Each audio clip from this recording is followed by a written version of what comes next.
Blank check with Griffin and David. Blank check with Griffin and David. Don't know what to say or to expect. All you need to know is that the name of the show is Blank Check.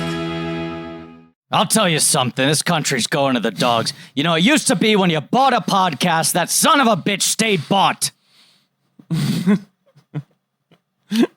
Good shit. This movie's got good lines. Yeah. This movie's got some nice, like, scummy monologues to wrap your mouth around. This movie feels like any room in any residence that Charlie Sheen has ever lived in. It's got good lines. Okay. Still. Yeah, okay. All right. They're still there. That's my argument. Had you seen this movie before? No, I'd never seen this movie before. Our guest, had you seen this movie before? I have never seen this movie. I thought it was a Ron Howard movie. I don't know why in my mind I always associated Used Cars as like Ron Howard's first directorial debut. Well, there's Grand Theft Auto, right? Yes, that's the because Ron it's Howard also movie. a Cars movie. Right. And in a certain way, this feels like it could have been a Ron Howard, Michael Keaton comedy. Not the final product, but on paper, you're like, this could have been the thing that happens right after Night Shift. Well, by the way, this is the closest thing we have to a Back to the Future prequel. I mean, this is all the power players that made Back to the Future, made this movie, and there are zero similarities. Like if you put these two movies together, you'd be like, all right, who are the same behind the scenes players? You'd be like, oh, no one. And it's everyone. They have like opposite visions of America, these movies, those two movies, basically. I've never seen this as well, but this to me, I was like, because I don't know what I was expecting something different, and what it was made me so happy. Because this is the kind of movie that I feel like not only isn't done anymore, but very quickly after this period isn't done really at all.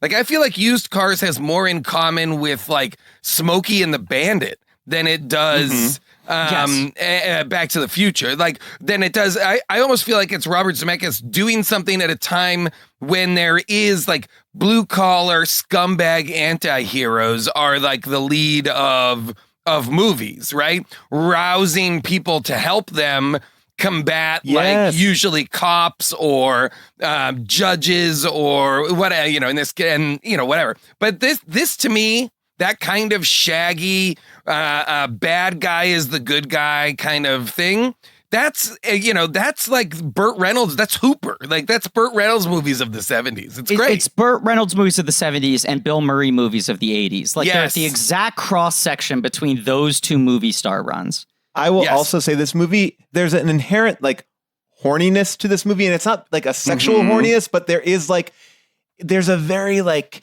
I don't know, adolescent young man energy. Yeah, smutty. Yes. Like, it's a weird thing. Like, it's like you just don't see movies like this. And Smoking the Bandit doesn't even have that, like, and I'm going to use that term again, like horniness. It's this like, there's something very unique about it here. It's like, we're going to blow up shit. We have strippers. It's like there's an energy.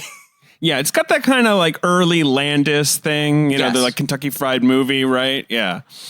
Even like Bad News Bears has this, even like they're like, just like that, the guys you're following. And it's like, you could not have, this movie doesn't work without Kurt Russell in many ways. No way. Absolutely.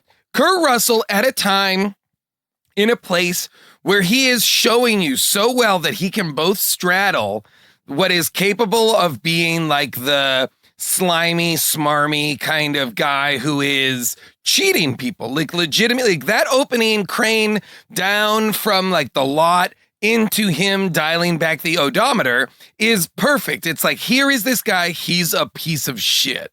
And then the whole movie is just him being a charming hero. And that is fucking amazing. Well, look, no, Paul, what were you going to say? Sorry. Go ahead. Sorry. I'm gonna do the proper intro, so I'll let you say your point first. No intros. This episode, no intros. Intro-less! Intro-less. Wow, no intro. We'll end intro it. We're going to end intro. Fine. Great. There we go. So I'll say what I was going to say, which is just I've been digging deep into this run of the early Gail Zemeckis movies, and I won't explain why because I'm not introing the show or explaining our central premise. But I've been watching these movies, obviously, and also watching all the special features and trying to find any interviews I can.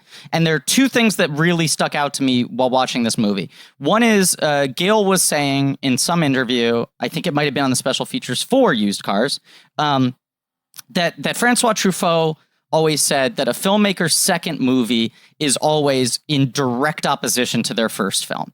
In one way or another, whether their film was a success or a failure. Once again, I'm not explaining why that's an interesting theme to this show, because that intro will come later. But whether their first film is a success or a failure, their second film is in some way a direct response to that, and usually trying to play the opposite of that. Either now that I've done this well, I want to try to flex this other thing, or because that was a failure, I need to zoom in another direction. And despite I Want to Hold Your Hand, their debut film, being great, did not do well. And so this was very much like, that was PG, it was pretty soft, it was pretty gentle, it was pretty humane. Let's make the most like anarchic, socially irresponsible, R-rated gonzo comedy we can. And the second thing is that in between this and Back to the Future is Romancing the Stone, which was the one movie that Zemeckis didn't write because he had two flops in a row. He said, I'll take a script that someone else wrote. I just need a hit. But Back to the Future is the third proper like Zemeckis-Gale collaboration. And when they were pitching it, everyone said, this isn't marketable. If you're making a comedy, it has to be Porky's or it has to be Stripes. So they had just made a movie that was like Porky and Stripes that was a flop. And then they were pitching Back to the Future, and everyone was like, if you're going to make this movie, the lead guy has to be a Bill Murray, like anarchic, fuck the, the powers that be guy, or the film has to be a ribald sex comedy, or both. You can't make a gentle movie about a guy trying to help his dad get a date.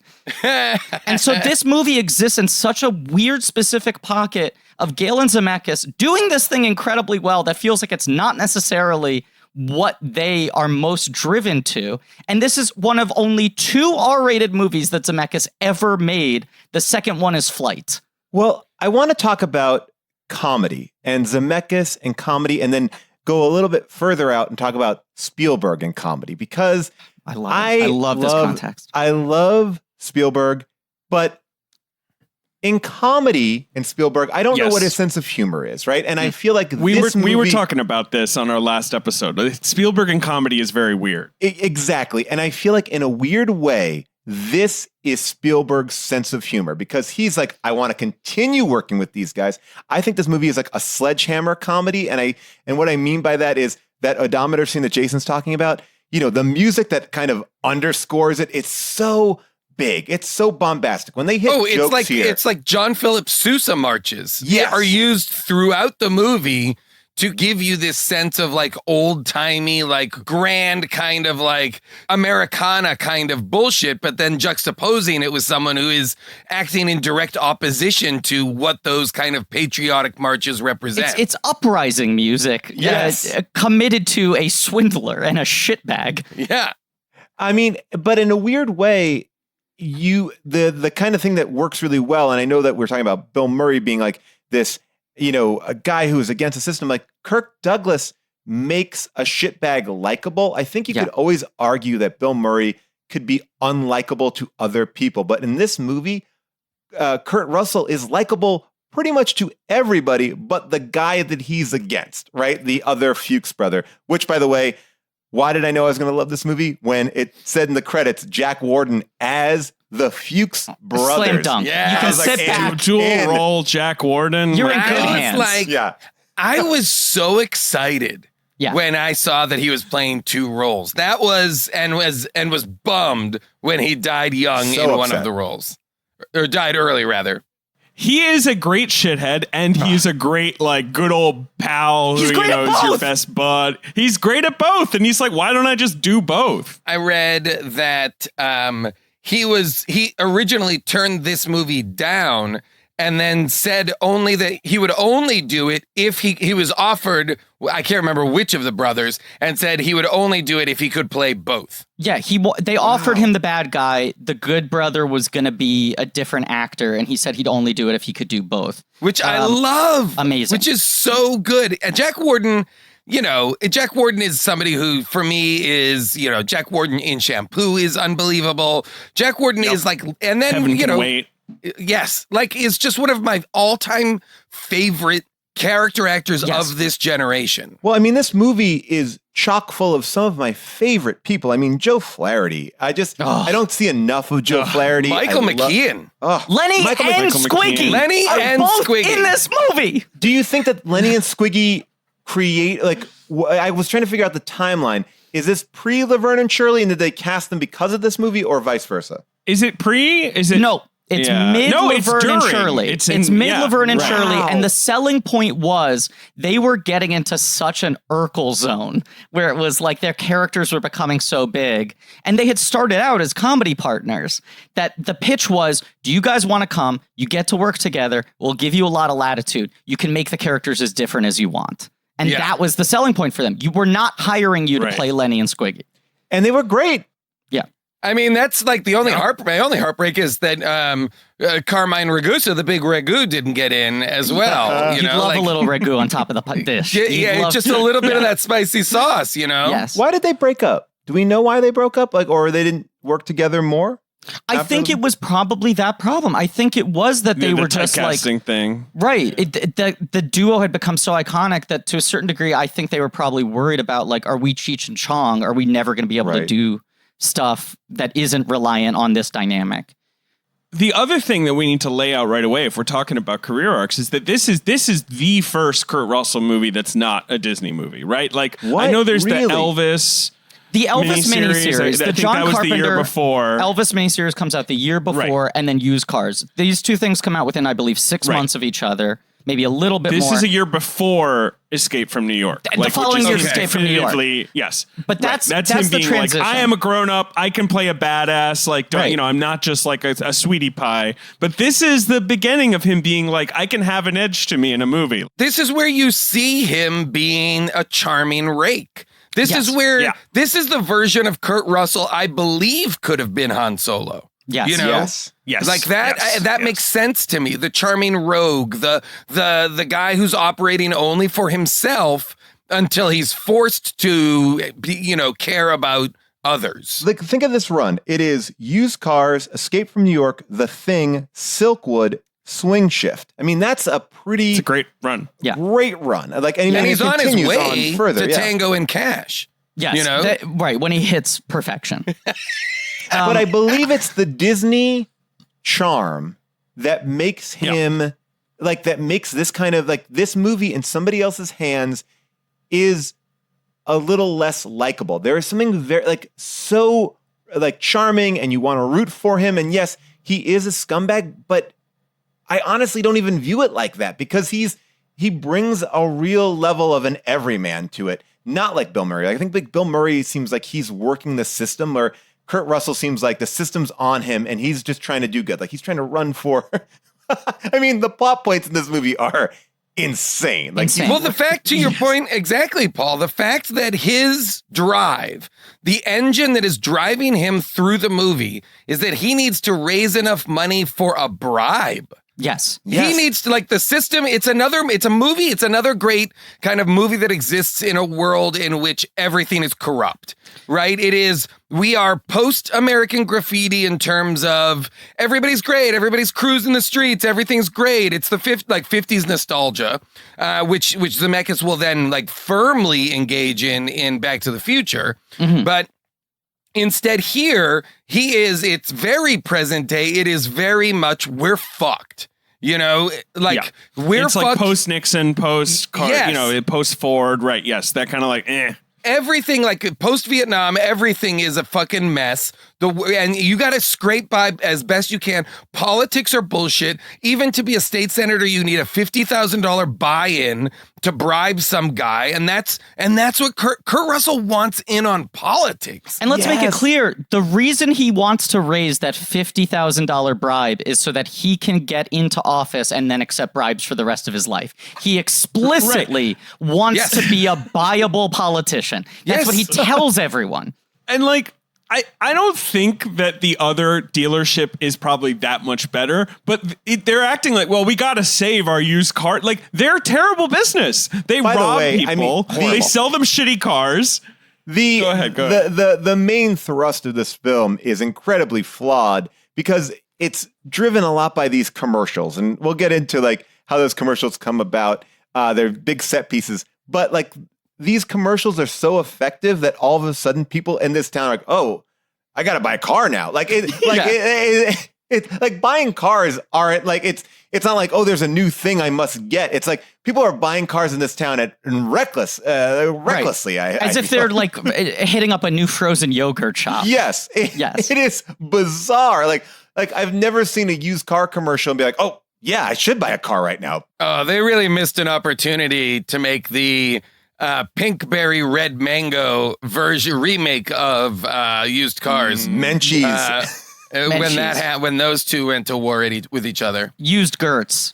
I'm gonna lay out a little context here because I did a deep dive in the formation of this movie, which ties together a lot of the things we're talking about in terms of what this movie gets right and how it almost could have been wrong. So Zemeckis and Gale were like the two filmmakers that Spielberg really mentored. And he says, like, the only time in my career where I really formed friendships with two directors, kept them under my wing for over a decade, was very invested in everything they did. And it was from seeing their student film when he had only made Sugarland Express before he was Spielberg. So as his career got bigger and bigger, he was able to slide more and more checks their way. But this movie started as a Spielberg project. And you talk about Spielberg not being particularly good at comedy. I think what he loved so much in Gale and Zemeckis is him seeing, this is what I would do if I had the facility for comedy. In the same way that he read their script for 1941 and he went, this seems fun, this sort of anarchy, this scale, this level of destruction, but he didn't know how to pull it off himself. John Milius was their other big mentor. It was Milius, Spielberg, Gale, and Zemeckis, which is crazy, a crazy crew to think about. But Milius is the sort of like super like libertarian, like fuck everything, movies should be socially irresponsible. He, I think, really stirs the sort of like anti-authoritarian chaos in Gale and Zemeckis. And the project started out with them all hanging out and Milius saying, you know what I've always wanted to make a movie about? There is this phenomenon of used car dealerships right outside of Las Vegas, where guys are driving to Vegas, and right before they enter the town, they go, I should sell my shitty car so I have more cash in hand to gamble, and I'm going to make so much money this weekend that I'll be able to come out of it driving a nicer car. And at the end of the weekend, they end up having to downgrade and buy a shittier car from the guy they just sold their car to. What a great idea for a movie. I mean, or a great idea. Like a centerpiece. That is a crazy phenomenon, right? And the kind of thing that only somebody like John Milius or like in later generations, somebody like David Milch would have the kind of like base of knowledge of like how people fuck their lives up because of gambling. That's a personal experience story. That's like John Milius saying, so I've heard that some people sometimes John Milius is not out there like there was an article in the Atlantic about this phenomenon. John Milius is like, no, I live a monster's life. And they have 8 of my cars. One of the other monsters that I talked to told me this great story, you know, and that's it, you know, and that's what I love about this is small stakes war. Yes. You know, small stakes war that never escalates beyond what it is. Like it never tips into absurdity. It only reflects more it's all character based war, which is wonderful. I would argue you could make an issue about them interrupting a presidential broadcast nationally as maybe slightly absurd that they were near like a breaker that said like White House communication. Like they're not in DC and they're in front of like a satellite true. that just said this White House communications satellite. Sure, They might have just gotten the local version of that broadcast. No, that right? was the Like, national. National, They were going national. national. That was the whole wow. Which was even funnier to me because it's like they are making a national commercial for a one-store used car Listen, dealership. when you've got Lenny and Squiggy as your lone gunman type guys, you can get anything done. Absolutely. By the way, that's the sequel too. I mean, there's so many great spin-offs here, but I agree with what you're saying, There Jason. should have It's been a like, launching pad. it really is like the easiest idea to get in front of. It's just store warfare. It's just like one-upmanship of It's super small stakes, but such good character movement. And the You know, stakes are there's- so well defined. It's the Gail Zemeckis thing of just like, you know exactly what everyone wants, what the obstruction is, what the workaround is. It's so fucking good. But so they're all talking about this. Spielberg goes, that's a great idea for a movie. I want to make it. So Spielberg kind of calls dibs on it. And at this point, he's like post Jaws, right? Wow. And they're like, Spielberg's never going to make this fucking movie. But ostensibly, Milius is saying that he'll write this for Spielberg someday. And the exact idea is George Hamilton. They go, the premise is it's used car dealership outside of Las Vegas. You can see the poster. It's George Hamilton. And the tagline is, would you buy a used car from this man? Which talk about how well cast Kurt Russell is. This movie does not work if it's George Hamilton, who seems irredeemable. Is too slimy. I get why they would think that when they're pitching around in the bar. I totally do. Yes. But could not be because he also somehow reeks of Las Vegas. Too obvious. You know? But Kurt Russell, and I could spend the next 2 hours alone just talking about Kurt Russell. The best. You know, because he really is unique in this way that we were talking about. You can root for him in a way that even when he is doing bad to every character who is a good character in this movie, you are still rooting for him. Well, I mean, case in point, and I don't mean to cut you off, Griffin, like the idea that I do mean to cut you off, Griffin. when they kill You're Jack, going to railroad him out of this thing. when they kill one of the Fuchs brothers, I had a real hard time with that because they bring in this demolition driver to destroy that car. I don't know why that moment hit me as heavier. I think it's supposed to be played for comedy, but this man kills another man, A good man, and it's at his brother's behest. Yeah, the brother has never shows any remorse for causing the death of his twin brother. And when that happens to me, there's nothing that Kurt Russell can do that is going to top that. So basically that moment cleans the deck. It's like it's Kurt killing Russell. John Wick's dog. Yes, That's the magic trick. It's true. Jack Warden is a cute little puppy. He really, I mean, that Jack Warden, nice Jack Warden. In that big shaggy sweater, absolutely. I think there's also just there's the universal sympathy for the guy trying to get his pills. You know what I mean? Like you always are like, oh, Jesus, just let the guy get his pills. Like I know. And I love that the bad guy, the demolition derby driver or whatever, he's a bad dude because he walks around, like when they have the guy has a toothpick in his mouth and he's a badass. Well, he's a gearhead version of that. So he carries like a screw around and dangling out of his mouth is a long screw. That's the sledgehammer comedy of this movie. It's like, you get it? You get it? Galen Zemeckis, watching all these interviews, the thing they're so good at is character, right? They always make these really compelling, really fascinating characters who are just like a meal for an actor to dig into. But also, they talk about their writing process is so pragmatic, where they go like, what are the things we want to achieve by the end of this movie? How do we solve that? And what do you need to do to properly set that up? And in that sort of way, things like, well, if you have to watch the good Jack Warden die, that sucks so much that you're going to be on board with anything their rivals do for the rest of the movie. Like, they do think pragmatically, and I saw Gale cite John Wick's dog in one of these interviews where he's talking about his storytelling principles. And it feels like a game recognized game thing where he's just like, yeah, you do that in the first act of the first movie. We're with John Wick for the rest of this franchise. Like, that's just good, fundamental populist storytelling. Well, because when you see that dog in John Wick, you're like, well, they can't kill this dog. Right. And that's usually how it goes in a movie. Like, there's certain things are off limits. Especially because it's a gift from his now dead wife. It's not just a dog. It also, I mean, it's within such a short amount of time, they imbue that dog with such heart, and then just like, boom, Alfie Allen comes in and kills the dog. So much that when they blow up Jack Warden later in the film, you don't feel that Kurt Russell has done anything wrong. No. Where they literally bury him in a shallow grave. You're like, and good then job, buddy. Like, great job. You had to do it. You had to do this. Right.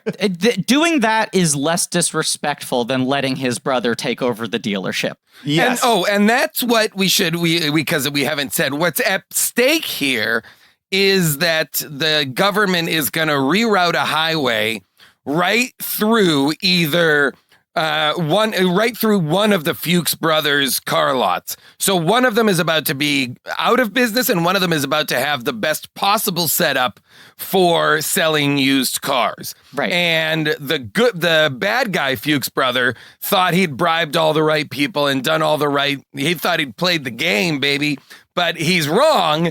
And now there's a ticking clock on getting rid of the bad Fuchs brother so that he can inherit that land.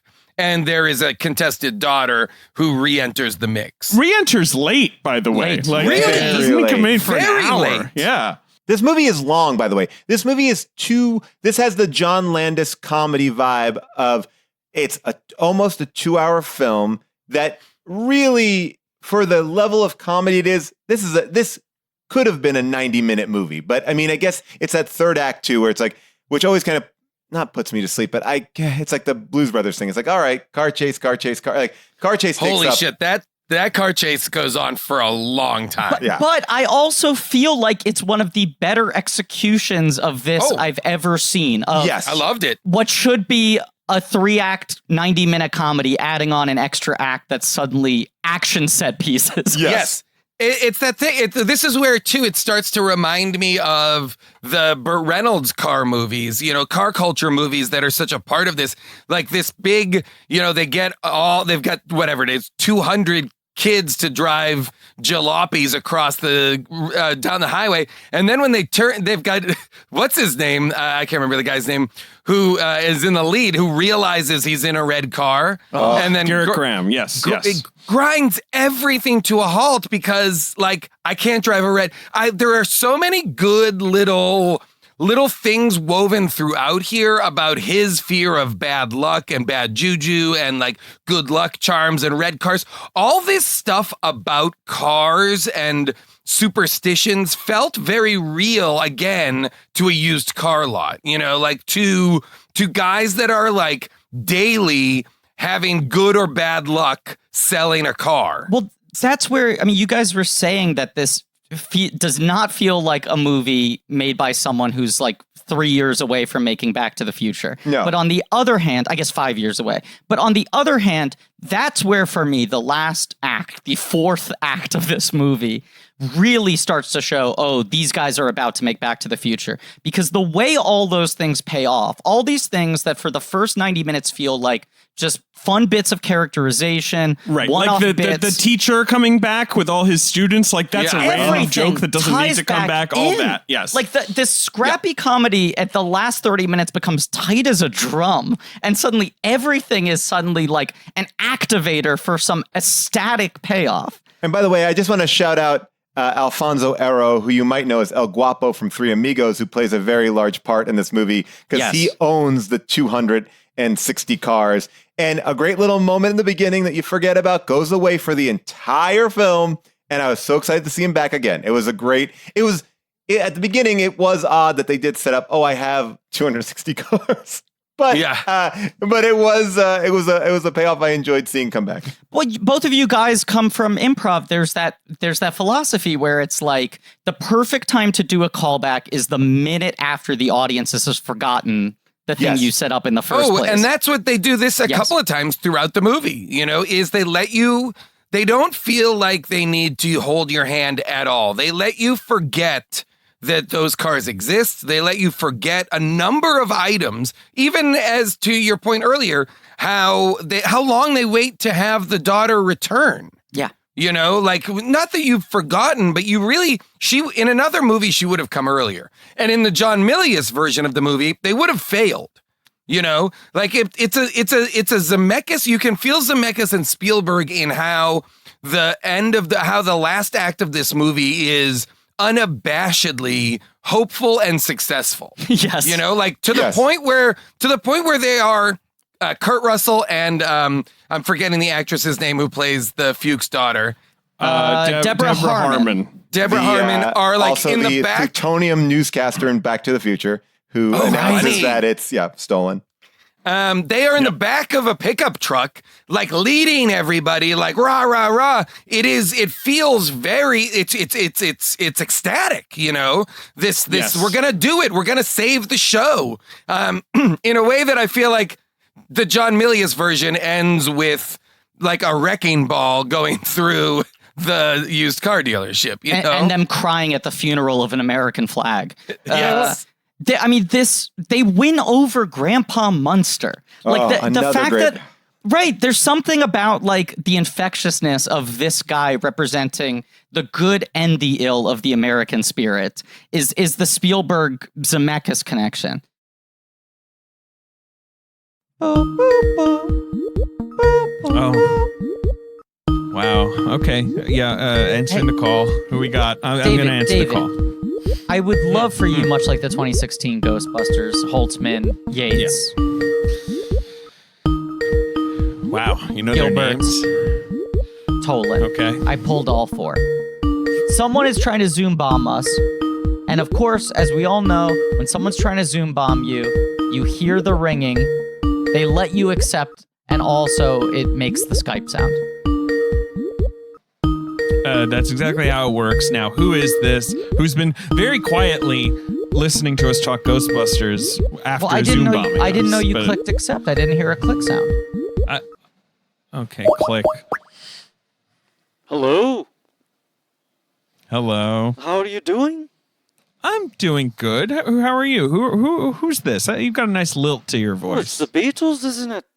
Oh, it's all of the Beatles? Yes, and now it's John of the Beatles. Okay, it's all four. Or is there a reason you're calling in not on our episode about the Beatles? This is the used cars episode. Well, we forgot to call in last week, didn't we? Peace and love, peace and love. Of course. Your movie or the movie about you, I Want to Hold Your Hand, great movie. But it's okay. You can call in to talk used cars with us. I assume that's what you're doing. This is George Harrison, and he has the least distinct voice. He's the hardest one to impersonate. That's true. Right, you haven't done a group appearance in quite a long time for various reasons. Exactly. But, we're a little disorganized right now. It feels like there's something interfering with our happiness, preventing us from achieving our goals. Oh, I see what's going on. You guys need some better help. Help! You need... sometimes I feel like when I announce the name of the product, the person who I'm talking about it with will then really try and underline their connection to it right then and there, and it's kind of a great moment. Sometimes it feels like you don't even realize why the people are there until they actually make that final bridge. Peace and love, peace and love. And that's all we need to say on that. And it's definitely not, we're not being too meta, and it's Peace definitely and not love. a bit. All right. Yes, tell us about BetterHelp. Okay, look, it's a company that's going to assess your needs. It's going to match you with your own licensed professional therapists and get you communicating in under 48 hours. Not a crisis line, okay? It's not self-help. It's professional counseling, and it's done securely online. So maybe you need some expertise that's not locally available to you, right? That it can connect you with that. Maybe you just want, to talk to a therapist sort of on your schedule and without having to go anywhere, especially right now. So you can just log into your account anytime, send a message to a counselor, and get timely and thoughtful responses.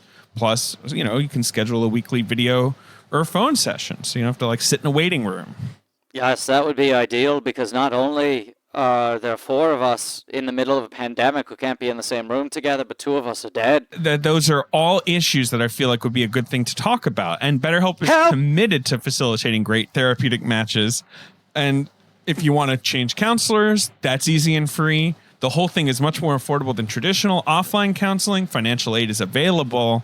And you can visit their website, www.betterhelp.com/reviews, and see some testimonials. If you want to, they got daily testimonials from people talking about, the experiences they've had. That's great that you said that they are willing to work on the pricing because money can't buy me love. That's a good point. Okay. Here's something I want to say to you in response to that. Visit betterhelp.com/check. That's better, HELP. Help! .com/check, and you can join the over 1 million people taking charge of their mental health with the help of an experienced professional. In fact, so many people have been using BetterHelp that they're recruiting additional counselors in all 50 states. So it's a special offer for Blank Check listeners. You can get 10% off your first month at betterhelp.com/check. Thank you, David. This has been a big help. Thank you. An honor. We needed somebody. So we'll go to BetterHelp, HELP.com/check, don't you know? So they're developing this vaguely back pocket as Milius and Spielberg's project. I Want to Hold Your Hand comes out. It doesn't really make an impact. Spielberg's working on 1941. And Zemeckis and Gale are eager to make another movie. They set up a film that's a crime thriller, which gets shut down. Griffin, I hate to interrupt. Production. Please, Griffin, I hate to interrupt, but please. But I've never seen I Want to Hold Your Hand. Neither have I. It's a good movie. I recommend it. I was just, that's what I wanted to know, just because you've now brought it up a number of times. Is it worth watching? Like, is there a... Okay, great. All the music of the Beatles, right? Yeah. Yes. It's one of those like super confident debuts where you're like, oh man, this guy just knew where to put the camera from like minute 1. Like it is a very involving, easy to watch movie. It's also a 90-minute comedy. Yeah. Like this is a little more expensive. That's a pretty straight, like it's a pretty straightforward. It's kind of like a B-side of American Graffiti, a little more like Chipper, but it's got that kind of a vibe. It's a more manic, it's like a Looney Tunes version of American Graffiti, but it's that kind of like a bunch of young teenagers at a turning point in American culture, questioning their future and the future of their country through the prism of the Beatles. It rules, but it doesn't do well. And it's like a very tender... It's just like Yesterday? It's exactly like Yesterday. Exactly like Yesterday, and that it's perfect. Isn't it crazy that like we are still making movies in which we see the world that we live in through the lens of the Beatles? Yes. Like that's how much this generation is still like that's the boomers right there. We can't get out from under that shadow. They did it in the mid-70s and they're still fucking doing it, trying to convince us the Beatles are the best band of all time. Right. They're like, I know for the last 40 or 50 years we've been making movies about the shadow of influence the Beatles have cast. What if we change the game and make movies about how shitty things would be if the Beatles never existed? Because we can only understand worlds through the prism of whether or not the Beatles have landed. Oh, it's so crazy. Yes, I'm sorry. Please continue, Griffin. So Gale and Zemeckis are supposed to do this movie that I think later becomes Trespass, the Walter Hill film starring Ice Cube and Ice-T. That's correct. Oh, wow. They developed that this early? Wow. Right. They were supposed to make that film and it got shut down. So then they're just like, fuck, we got to direct something. They go to Milius and Spielberg and they go, guys, come on. You're never going to make fucking used cars. Like you guys are operating at a different level now. Let us make this scrappy, car dealership comedy. And they go, yeah, that's fine. So they go off and they write the script. They try to do the Las Vegas one. It doesn't work. They go, let's free ourselves of the premise. We just want to make a used car dealership movie. And we want to use this opportunity to make a movie that we think could be a hit. Let's try to make something more in line with the popular comedies of this time. They write a whole other draft. It doesn't work for them. Scrap it. They're like, we got to make something work. They finally come up with the dynamic of the brothers, of the sort of political aspirations, all of that sort of stuff. They still want to do it with George Hamilton. he passes. Wow. George Hamilton goes to what? Love at First Bite? Is that what he does? Yes, or Zorro the Gay Zorro Blade. the Gay Blade. Right. Yeah, one of those. But George total Hamilton passes is hilarious. passes. Okay. But blessing in disguise. Russell has just done the Elvis miniseries. Other than that, he's a dude who has done 10 years of Disney comedies. A solid 10 years, which makes him seem like a non-obvious choice, but also is the only reason this movie works. As you said, like, movie stars are defined by their real life experience that somehow seeps into their performances, right? That's in a way the difference between a movie star and an actor is some ineffable quality that you can't beat out of someone that shines through and helps your movie. That is, they can't help but be themselves. Right. They are not transformable. At the root, you are always seeing them. You're always seeing a Denzel Washington movie. You're always seeing a Tom Cruise movie. And there is something where you don't even question it because you want to see them. It's a sequel. It's like you're seeing them do sequels. It's why sometimes when those people try and go against that type, it doesn't work. Like, it's why Tom Hanks doesn't work in Road to Perdition. Right. You know? But it's that weird thing of like the 10 years of Disney film school, essentially, that he went through, acting in that very specific vein. And I found this radio interview he did promoting used cars, and the radio host won't stop bringing up the Disney movies, and Kurt Russell's clearly trying to move past them. And he's being like, well, it was a great experience. I learned how to act, and, you know, I was able to put food on my family's table. But, you know, I'm not proud of these movies, and this is a new thing for me. Like, he was really desperate. Right. He had something to prove in the same way this character wants to transition his life into a higher sort of gear of influence. But also, he just has that energy, that like Eddie Haskell, gee whiz, I'm going to charm the pants off you, all American charm that makes this movie work. And then Carpenter subverts it in a different way, which is like, I can put Kurt Russell in these earnest, like sort of sci-fi dystopian settings and have him play an anti-hero, and it's going to work because he's always got that slight winking quality. Like, he's mocking it. It's so great because here, it works in the real world. If you put him in the real world as a down-on-his-luck, blue-collar kind of hustler, it still works in Big Trouble in Little China, even if he's surrounded by supernatural forces.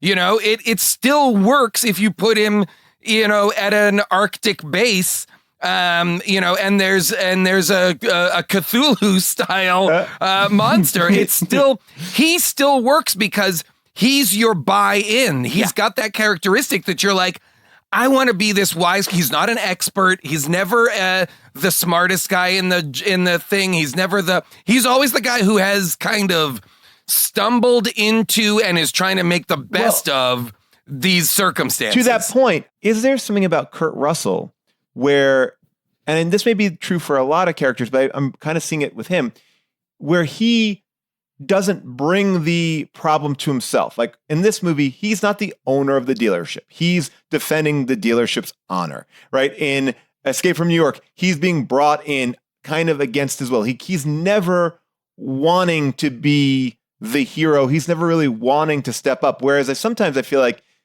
there are other characters, going back to the Bill Murray example, like he does stir shit up. He's like, I am the catalyst to a certain degree. Like, and Kurt Russell's always like, he's not the lead guy in the thing. He's not like, he's always just the everyman in a big situation who then is forced to step up. There's something, you're right. There's something about him that is put upon. Yes.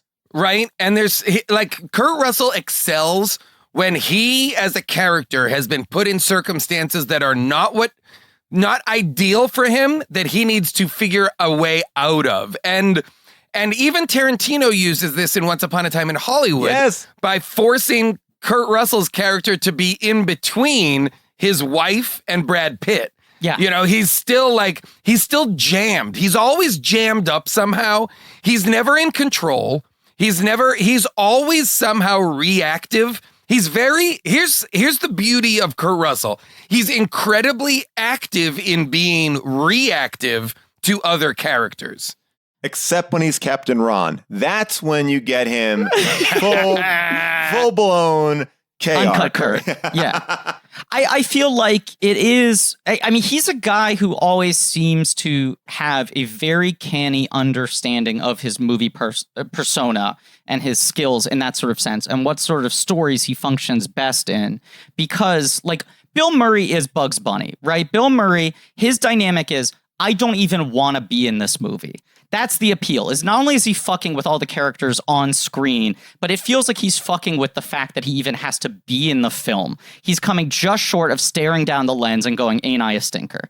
Kurt Russell is very engaged in the stakes of whatever movie he's in, but it is sort of that Han Solo thing with a little more postmodern edge of, I'm trying my hardest to be a piece of shit, but somehow there's some level of decency that's coming through. There's some sweet little boy who's fighting for the right thing underneath. There's a sweetness. Right. And he has the Han Solo thing of like, I am about half a step ahead of this. Like, this could fall apart on me very quickly, but I'm usually good at staying just slightly ahead of whatever disaster is about to fall on top of me.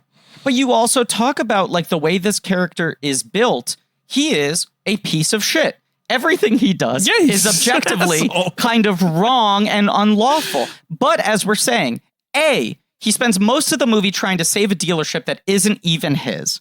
B, to defend the honor of his friend, a guy we like. So you're put in a position where he is doing something kind of selfless. And the raising $50,000 is like a subplot. But it does make you kind of root for the guy because you're aligned in this sort of like, well, enemy of my enemy is my friend. And I was curious though why he wouldn't embrace the daughter and bring her into the plan earlier. Yeah. Why is he suspicious of her? It's a good question. And, and I thought, they're going to pull the rug out from him. Like, I kept on waiting for her to say, I'm actually not the daughter. Like, when Jack Warden, the alive Jack Warden, looks at the picture and they go, oh, that's his daughter, he would say, that's not his daughter. He never had a daughter. It was, that was just a girl who came to the dealership. And then you'd be like, oh, no, Kurt Russell's in a relationship with, it was the person. Like, this is a bigger, I thought there was going to be a bigger switch. Right, because she's introduced as being suspicious. Like, she's introduced where it's like, who are you exactly? And she's sort of snooping around. And I thought they would play into that. Yeah. I thought all that as well, but what I kind of like that the movie does, though, is when offered the opportunity to bring her into it and thus make her a part of the good guy's plan, Kurt Russell's character does the wrong thing and fucks her over. Yeah. Mm-hmm. And again, he's a piece of shit. Like, the movie, he actively romances her without telling her even that her father is dead. Like, he won't give her like even the knowledge that her father has passed away, that she just had the first conversation with in 10 years. When Jack Warden, the good Jack Warden, comes out of the office having just spoken on the phone to his daughter, and the derby racer is there with the screw in his mouth, Jack Warden cannot stop talking elatedly about how happy he is. His daughter, it's a miracle. He keeps saying, it's a miracle. That was my daughter. My daughter wants to see me. And then he dies. And by the way, she was in a cult, right? We don't really get into that. Like, he does say she was in a cult for 10 years. And I believe that the script does not really pay off on that in her personality at all. Like, no. She doesn't seem affected. She doesn't seem like she's being deprogrammed. Well, she was in the Nexium sex cult, and so she was doing a lot of work on like supporting parts on TV shows that shoot in Vancouver. Yes, by the way, I thought that she was actually in that cult from that Netflix documentary where they took over. Wild Country. Yeah, because it was about the right time. Yeah. I guess the only way in which it factors into her character is that she's very quick to fall for another sort of charismatic huckster. Oh, okay. I buy that. Yeah.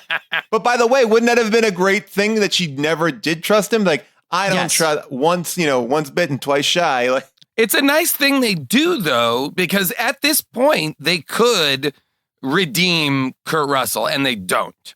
They double down on making sure he's only in this for himself. You're right. They want you to walk out of there being like, what was I rooting for? Like, why was I so pumped up about that? Like, it's a pretty acidic movie considering how fun it is.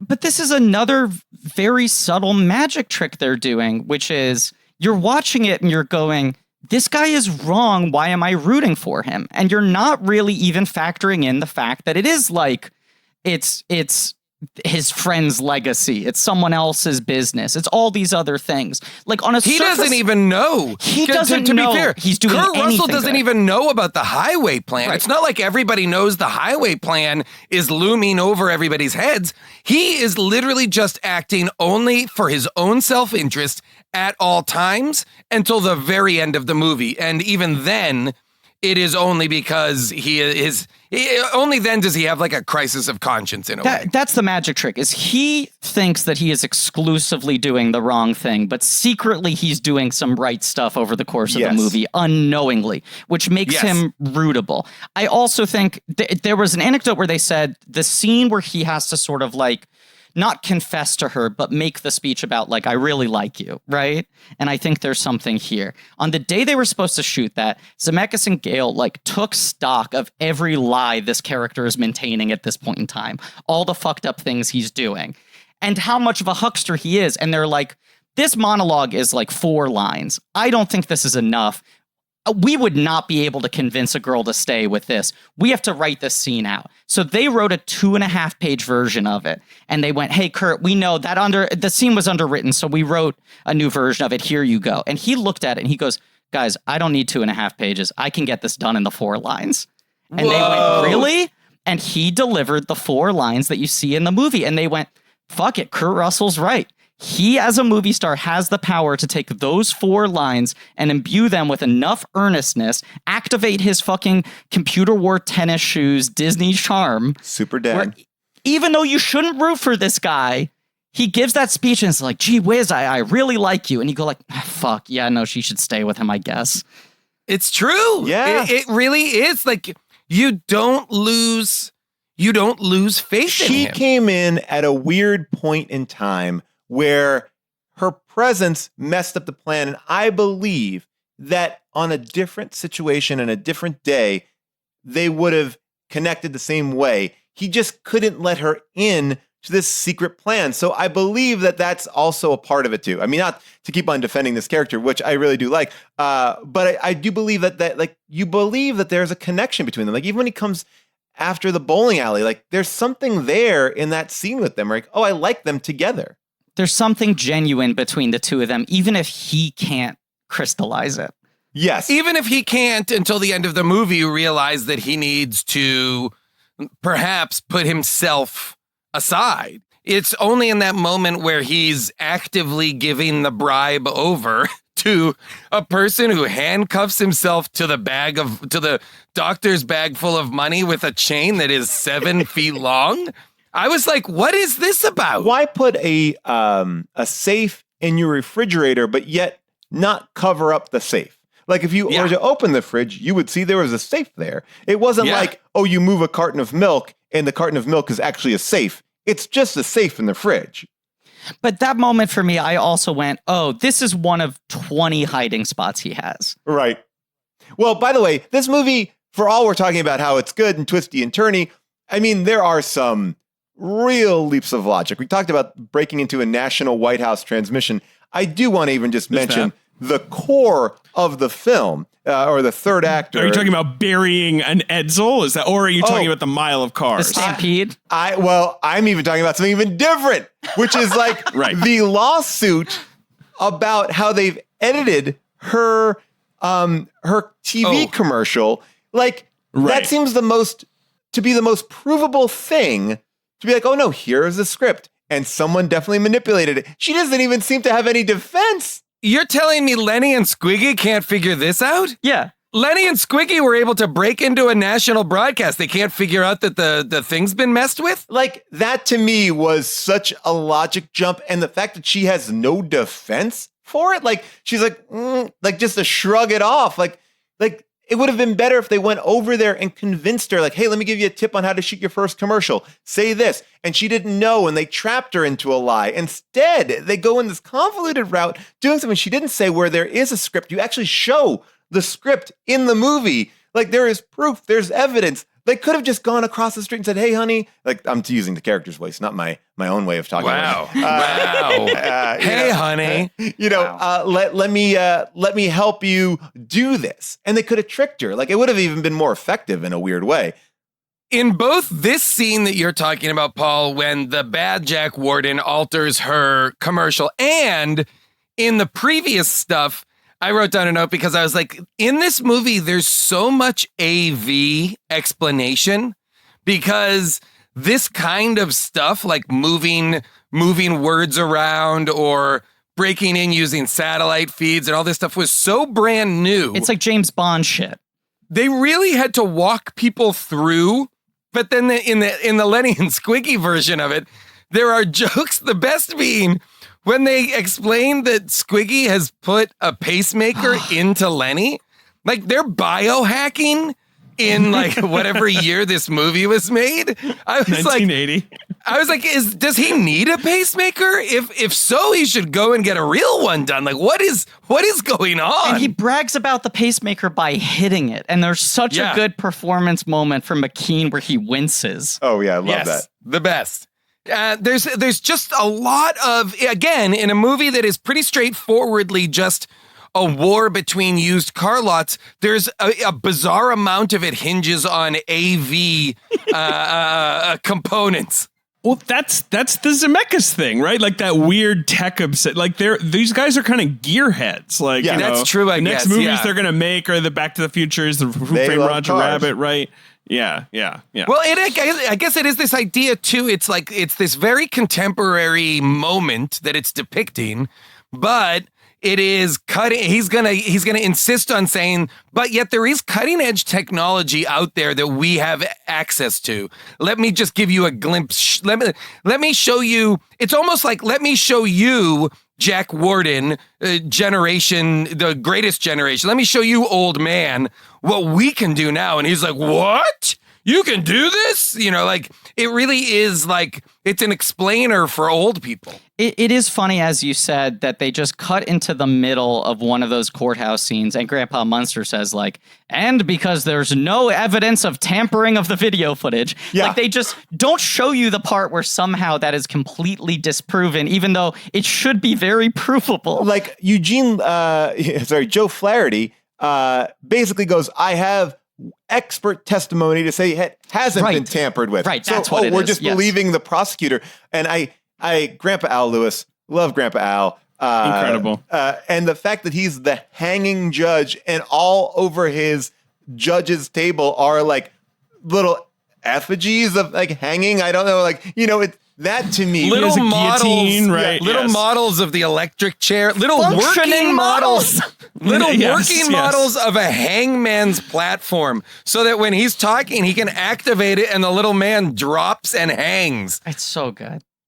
When I was a kid, that's what I thought a judge was. That it was mostly just like you banging things to make things happen. That was the role of a judge. And the fact that the hanging judge is assigned, well, I mean, there's so many things, assigned to this like weird wording of a local commercial. Like there's so many things. It's so sitcom-y though, and that like casting Joe Flaherty and Al Lewis and Lenny and Squiggy, right? Like he's trying to invest that all into this sketch movie. comedy people, Right. This is a heightened universe, right? Which is great because I think if you're Zemeckis, on the other side of it, you've got Jack Warden. You've got people who are going to ground it to enough of a degree that it's not going to float away into the sky. Because everybody, make no mistake, everybody is a capital C character in this movie. Everybody, even and I forget the actor's name, the guy who won't drive the red car. Yes. He's like a De Palma regular. His name is Garrett Graham. And he's great. And he is, Kurt Russell's, he's the other salesman at the used car lot. And he's kind of Kurt Russell's partner in crime. The set piece where they bet against different teams for a game. Oh my God. And he tries to get bad luck inside of a bar.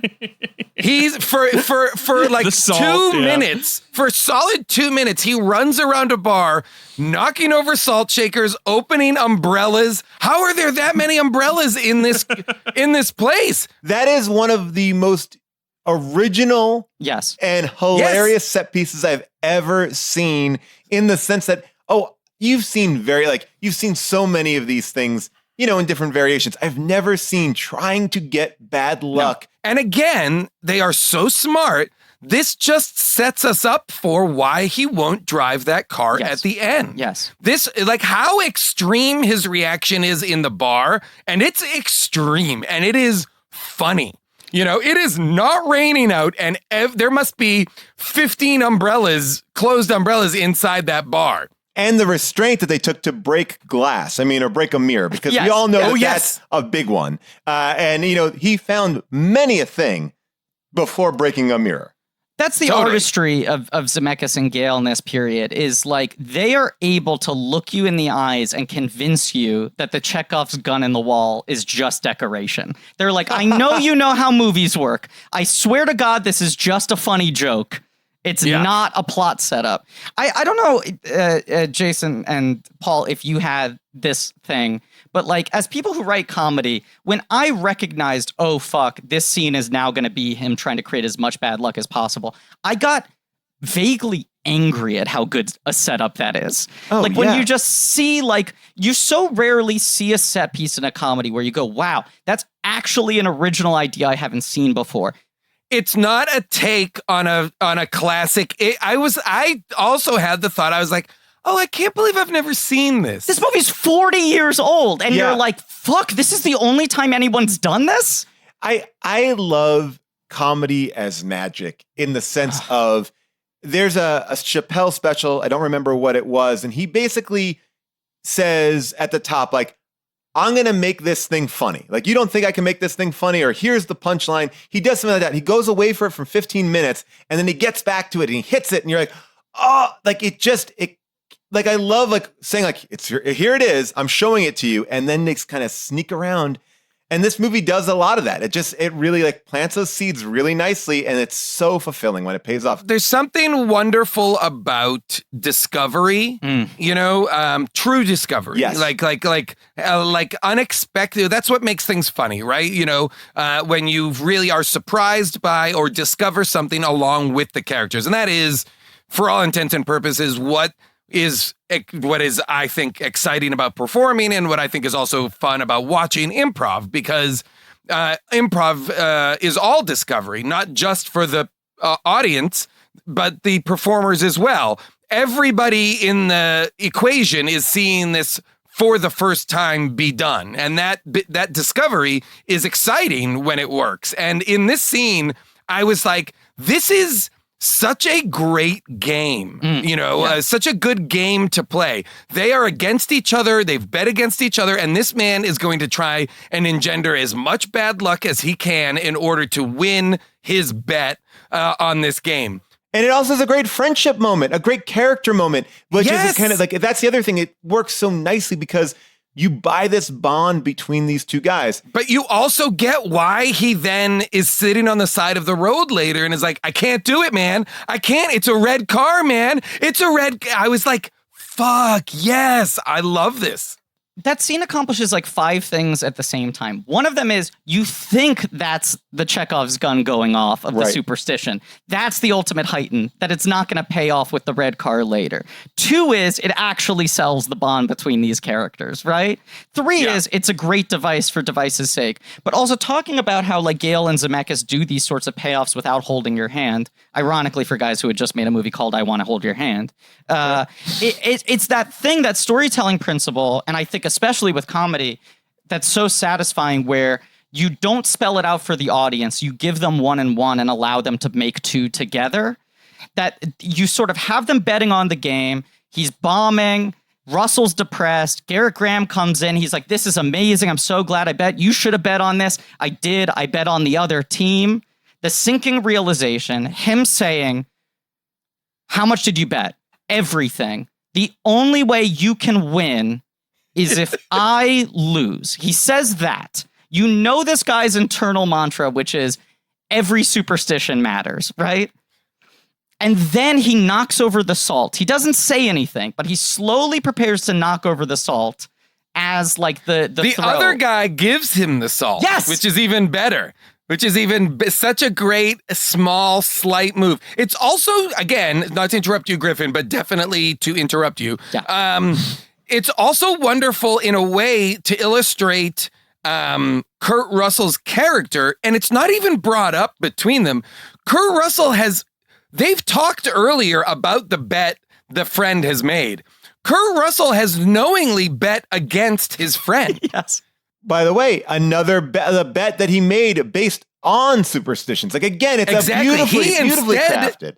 Yes, he takes the opposite bet. He's such a contrarian. He's actively working against one of his best friends in search of his own selfish success. Right. Which is great. And like Jim the mechanic slides over the salt. He knocks it over, slowly unscrews the top, knocks it over right at the moment. Like the play gets fumbled. And then he just sort of has that wide-eyed look. And you realize like they have set up an entire mousetrap board in front of my eyes, yes. and I didn't even realize it. And now they can just go off. Now he can do fucking anything. Jim the mechanic, by the way, Frank McRae, right? Who's like, he was like a football player, right? Correct. He's in so many, he is actively rising to the challenge of like, I don't care how big any of you guys are going. I will be bigger. I'm going to be the largest performance in this movie, like by hook or by crook. The Gale anecdote is that because he had come from sports, he didn't come from a traditional acting background. I've been acting for a while, but had different schools of thought.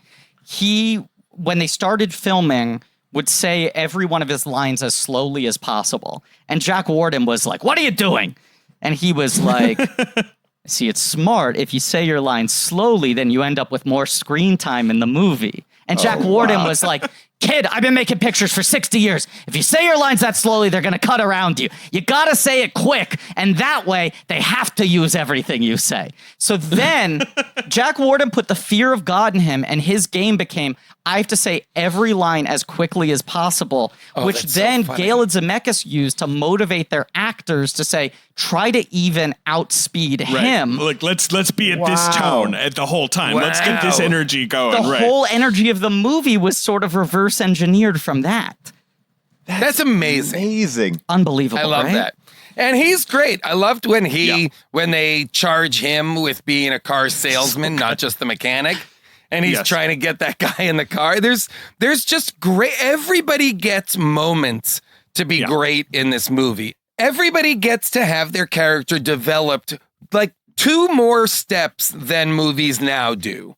Like now an ensemble movie doesn't give you those character beats for the kind of 4th and 5th bananas. Like they don't give you information. They don't give you enough to really root for them the way that movies here in this era did. This movie, they really leaned into getting you to care about these other characters because of the just little beats here and there, like that scene where Garrett plays the dead dog prank on the guy in the station wagon.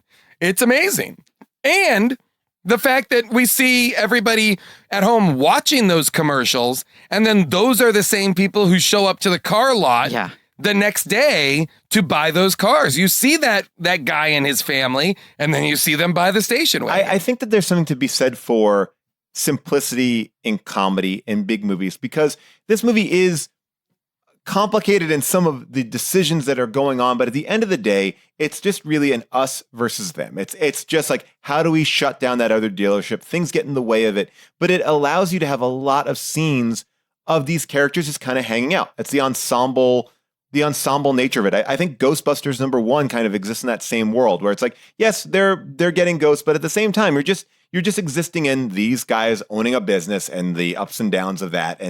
And I don't know, you get to like every one of those characters because there's no other real world outside of it. It really is in that station and occasionally at his house. You also get to know a little bit more about Annie Potts. You also get to know a little, you get to know more of their other life issues and stories, the supporting cast, in a way that now you just don't. Supporting players are oftentimes there as, pieces of the mechanism to trigger, this movie where we talked about how this movie is a little longer than perhaps we feel like it would normally be. And it's longer because of these moments, because of these shaggier beats where you're like, now people would be like, we don't need to know that much about the other salesman, actually, because he's not that important at the end. Right. He can just come in and save the day. Let's take out his whole thing with the dog. Yeah. But you guys know this just as well as anybody. So often the supporting roles in these types of films are just like, here's a slot for us to cast a ringer or someone who's on the verge of a breakout, let them show up to set and just riff and score some big laughs in that scene. Just like fill it up with whatever funny you can while delivering whatever the exposition is that needs to get across in this scene. And what Zemeckis and Gale are so good at doing is disguising plot as character or humor, making things just feel like this is just charming, this is fun behavioral stuff, this is just a joke, but actually they're setting a piece in the back of your brain that they can use later. Ghostbusters I love, but Ghostbusters is like half a very behavioral comedy with all this great character building, and then the plot of the ghost shit. And it's kind of an amazing, miraculous accident that it ends up feeling cohesive. Whereas this, it's all unified. Like, that's why Ghostbusters 2 is so flawed, is because they focus on the ghost shit, but they don't focus on the characters. Let me ask a question that maybe it will be taken the wrong way. I don't mean to slam this person. Oh, are you about to slam Griffin? Oh, no. Boy. I was going to say, is Deborah Harmon, who plays Barbara Fuchs, is she not a good actress? I liked her, but she never really works again after this movie. And it feels to me like maybe this is a thing of the 80s where you get one shot as like a female lead and then you just are gone. But she really is gone. Like, she's in Bachelor Party. She just does like sitcom stuff. Yeah. Yeah. I was surprised at that. She's fine. Like, she's perfectly appealing. There's nothing about her in this movie where you're like, unlike some of the people we've been talking about, where you're like, I gotta know so much more about this person. Like, give me some big scene for this person versus like Garrett Graham or whoever.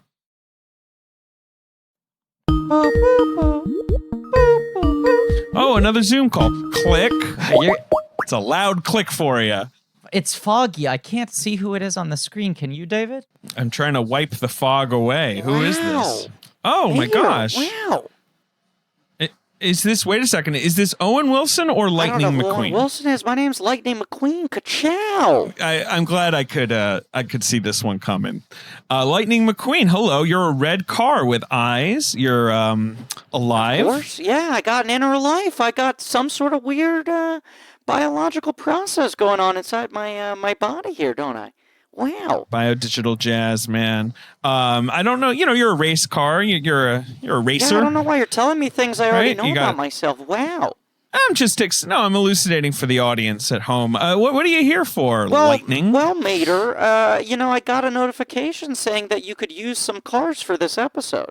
Yeah, okay. I mean, sure, we're talking about the movie Used Cars. You are a car. I think I misread the email. I don't know if you've seen... I don't know if you've seen that movie. I know I have. It's rated R, and I exist in a Disney Pixar franchise. It's great to have a bona fide celeb to talk to about Mack Weldon. Mack Weldon? Like Mack. Do you know him? Mack, my flatbed truck driver. Wow. Sure. Okay, great. Well, there's that. It's a really profound and personal connection. Let me tell you about Mack Weldon. They can make sure all your basics and beyond are smartly designed and shopping for them is easy and convenient. Wow, I sort of said that fast. Look, Mack Weldon, fast like Lightning McQueen.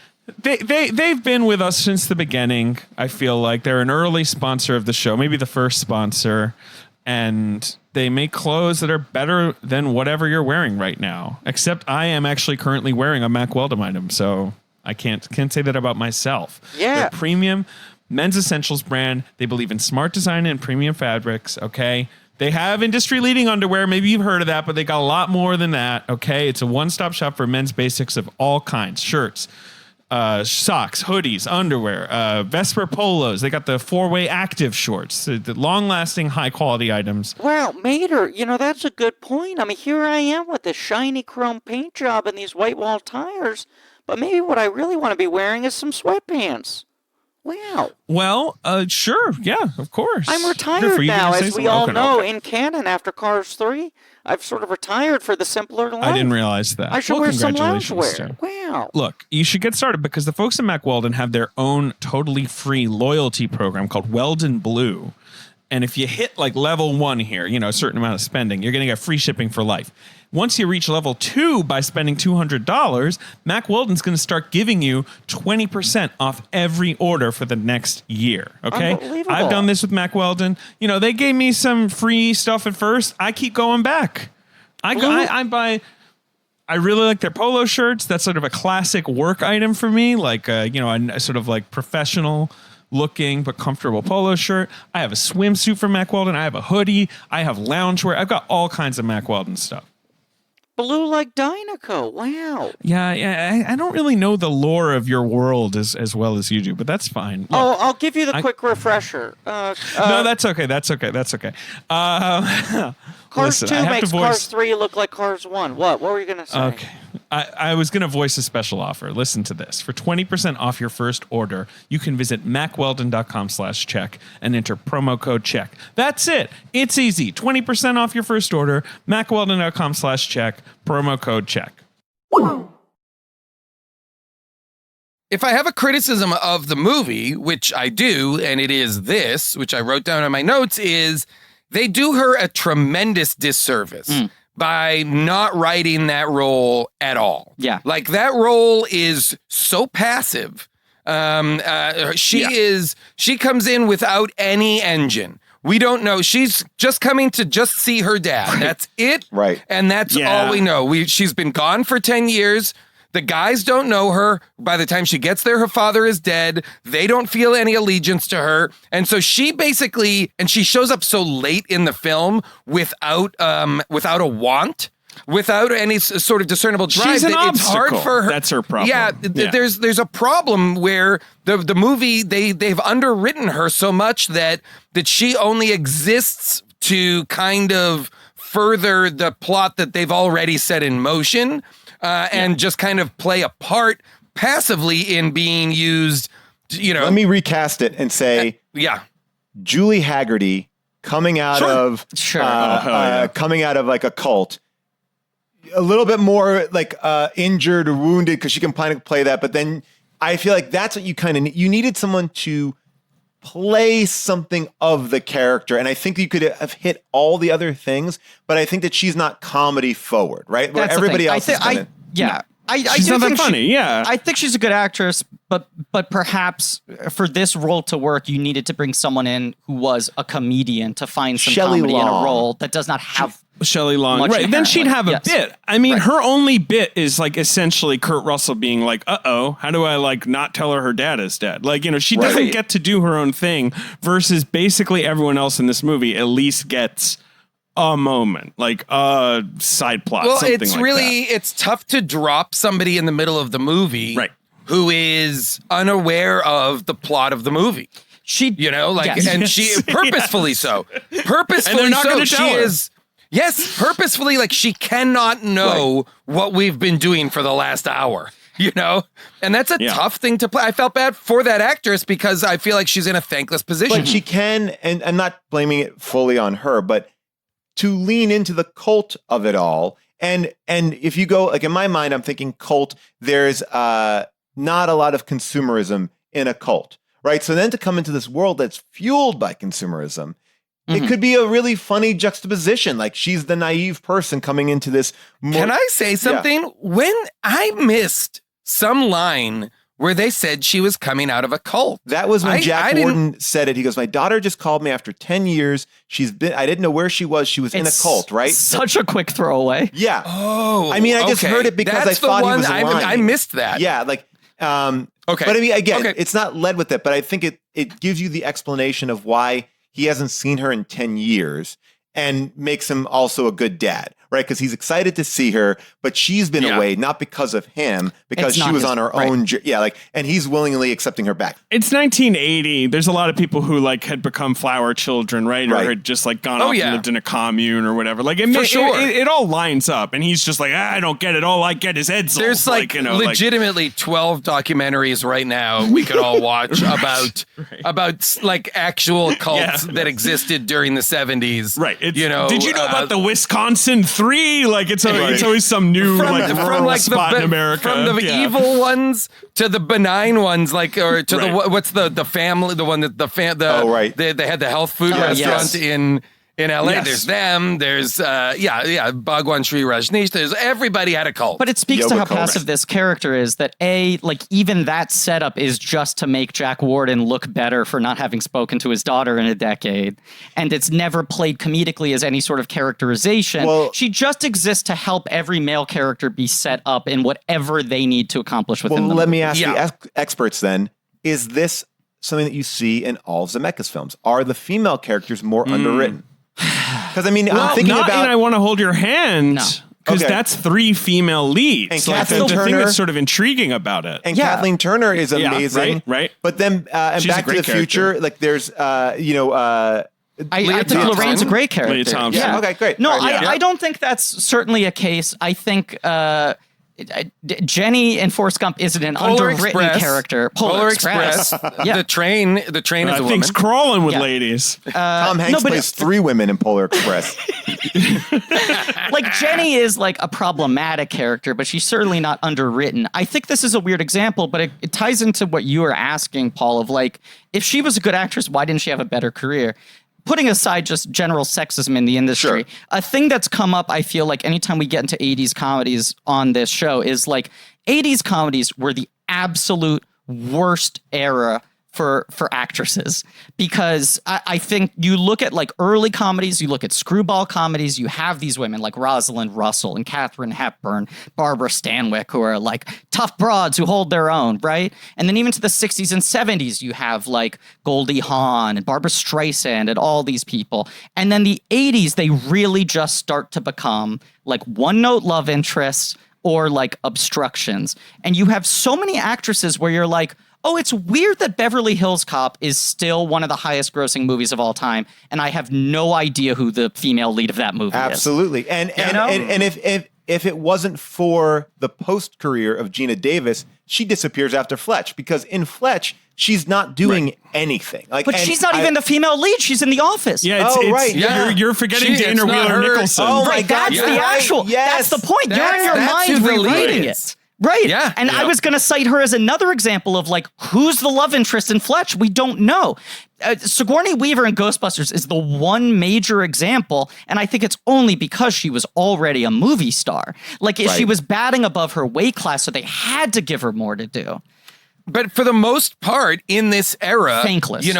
These are male ensemble movies. Yes. All of those, John Landis, Harold Ramis, all of those movies are male ensembles who are not really interested in women other than conquerable sexual conquests or, like you said, Griffin, impediments to getting further to where they need to go. And so as a result, unless it is a romantic movie like Kathleen Turner in Romancing the Stone, which I think is an incredible performance. When it's like pointedly a two-hander based on their push and pull. Exactly, but there are fewer of those that you can, then there are the kind of big, Revenge of the Nerds, Porky's, the big sex comedies of that era, the big, it's interestingly at the same time a period in which women are also suddenly eroticized as villains in erotic thrillers. Yes. Like it's the same time when things like that. Yes. Speaking of Kathleen Turner. Exactly. When women are also starting to like kill people and are like dangerous. Right. The 80s are also like the same era when the guy's like, well, whoever this guy is, he must have a real kill. And then later he has to be like, wait, it's a woman?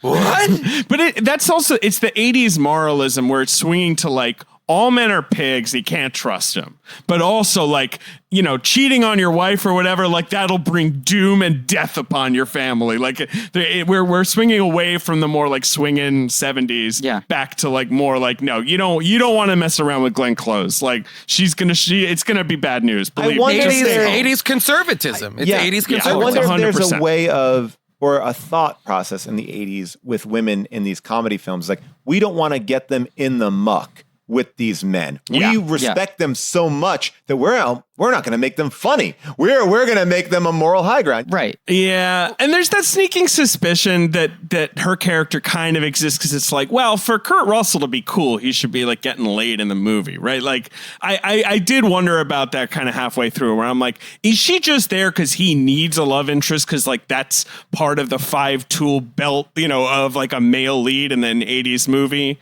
He needs her for the end, and because she provides redemption, because without her, he doesn't care about the dealership ultimately. Like, he's just trying to get to the 50,000. Right. So even if she was not there, would he have gotten the 50,000 and then the dealership would have collapsed? Like, is that what the plan was? Yeah. Right. The only reason at the end he still wants to save the dealership is because he cares for her.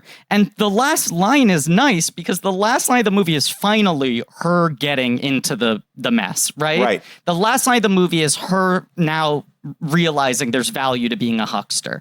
But it's the last fucking line. Like, we never get to see her play. And when she's on the stand, the bit is that she cannot even defend herself. Like, she's nonverbal, and Kurt Russell has to feed her lines. But when we meet her, the first time we meet her, she's giving him a hard time about the yellow taxi cabs that are repainted. And she knows. So she also shows us, I am a part of this game. I grew up in this game. Right. But then she doesn't have any of that game. That's when it feels like it should be fun, that she gets it, that it's her background. But then they sort of like defang her. And I do wonder if it's going back to the 80s sort of like, Puritan sort of sensibility where it's like, the 70s, a lid comes off. Where now, like, you can get really outrageous behavior in comedies. Suddenly, you're allowed to put things on screen and behavior on screen and language on screen that was never permittable before.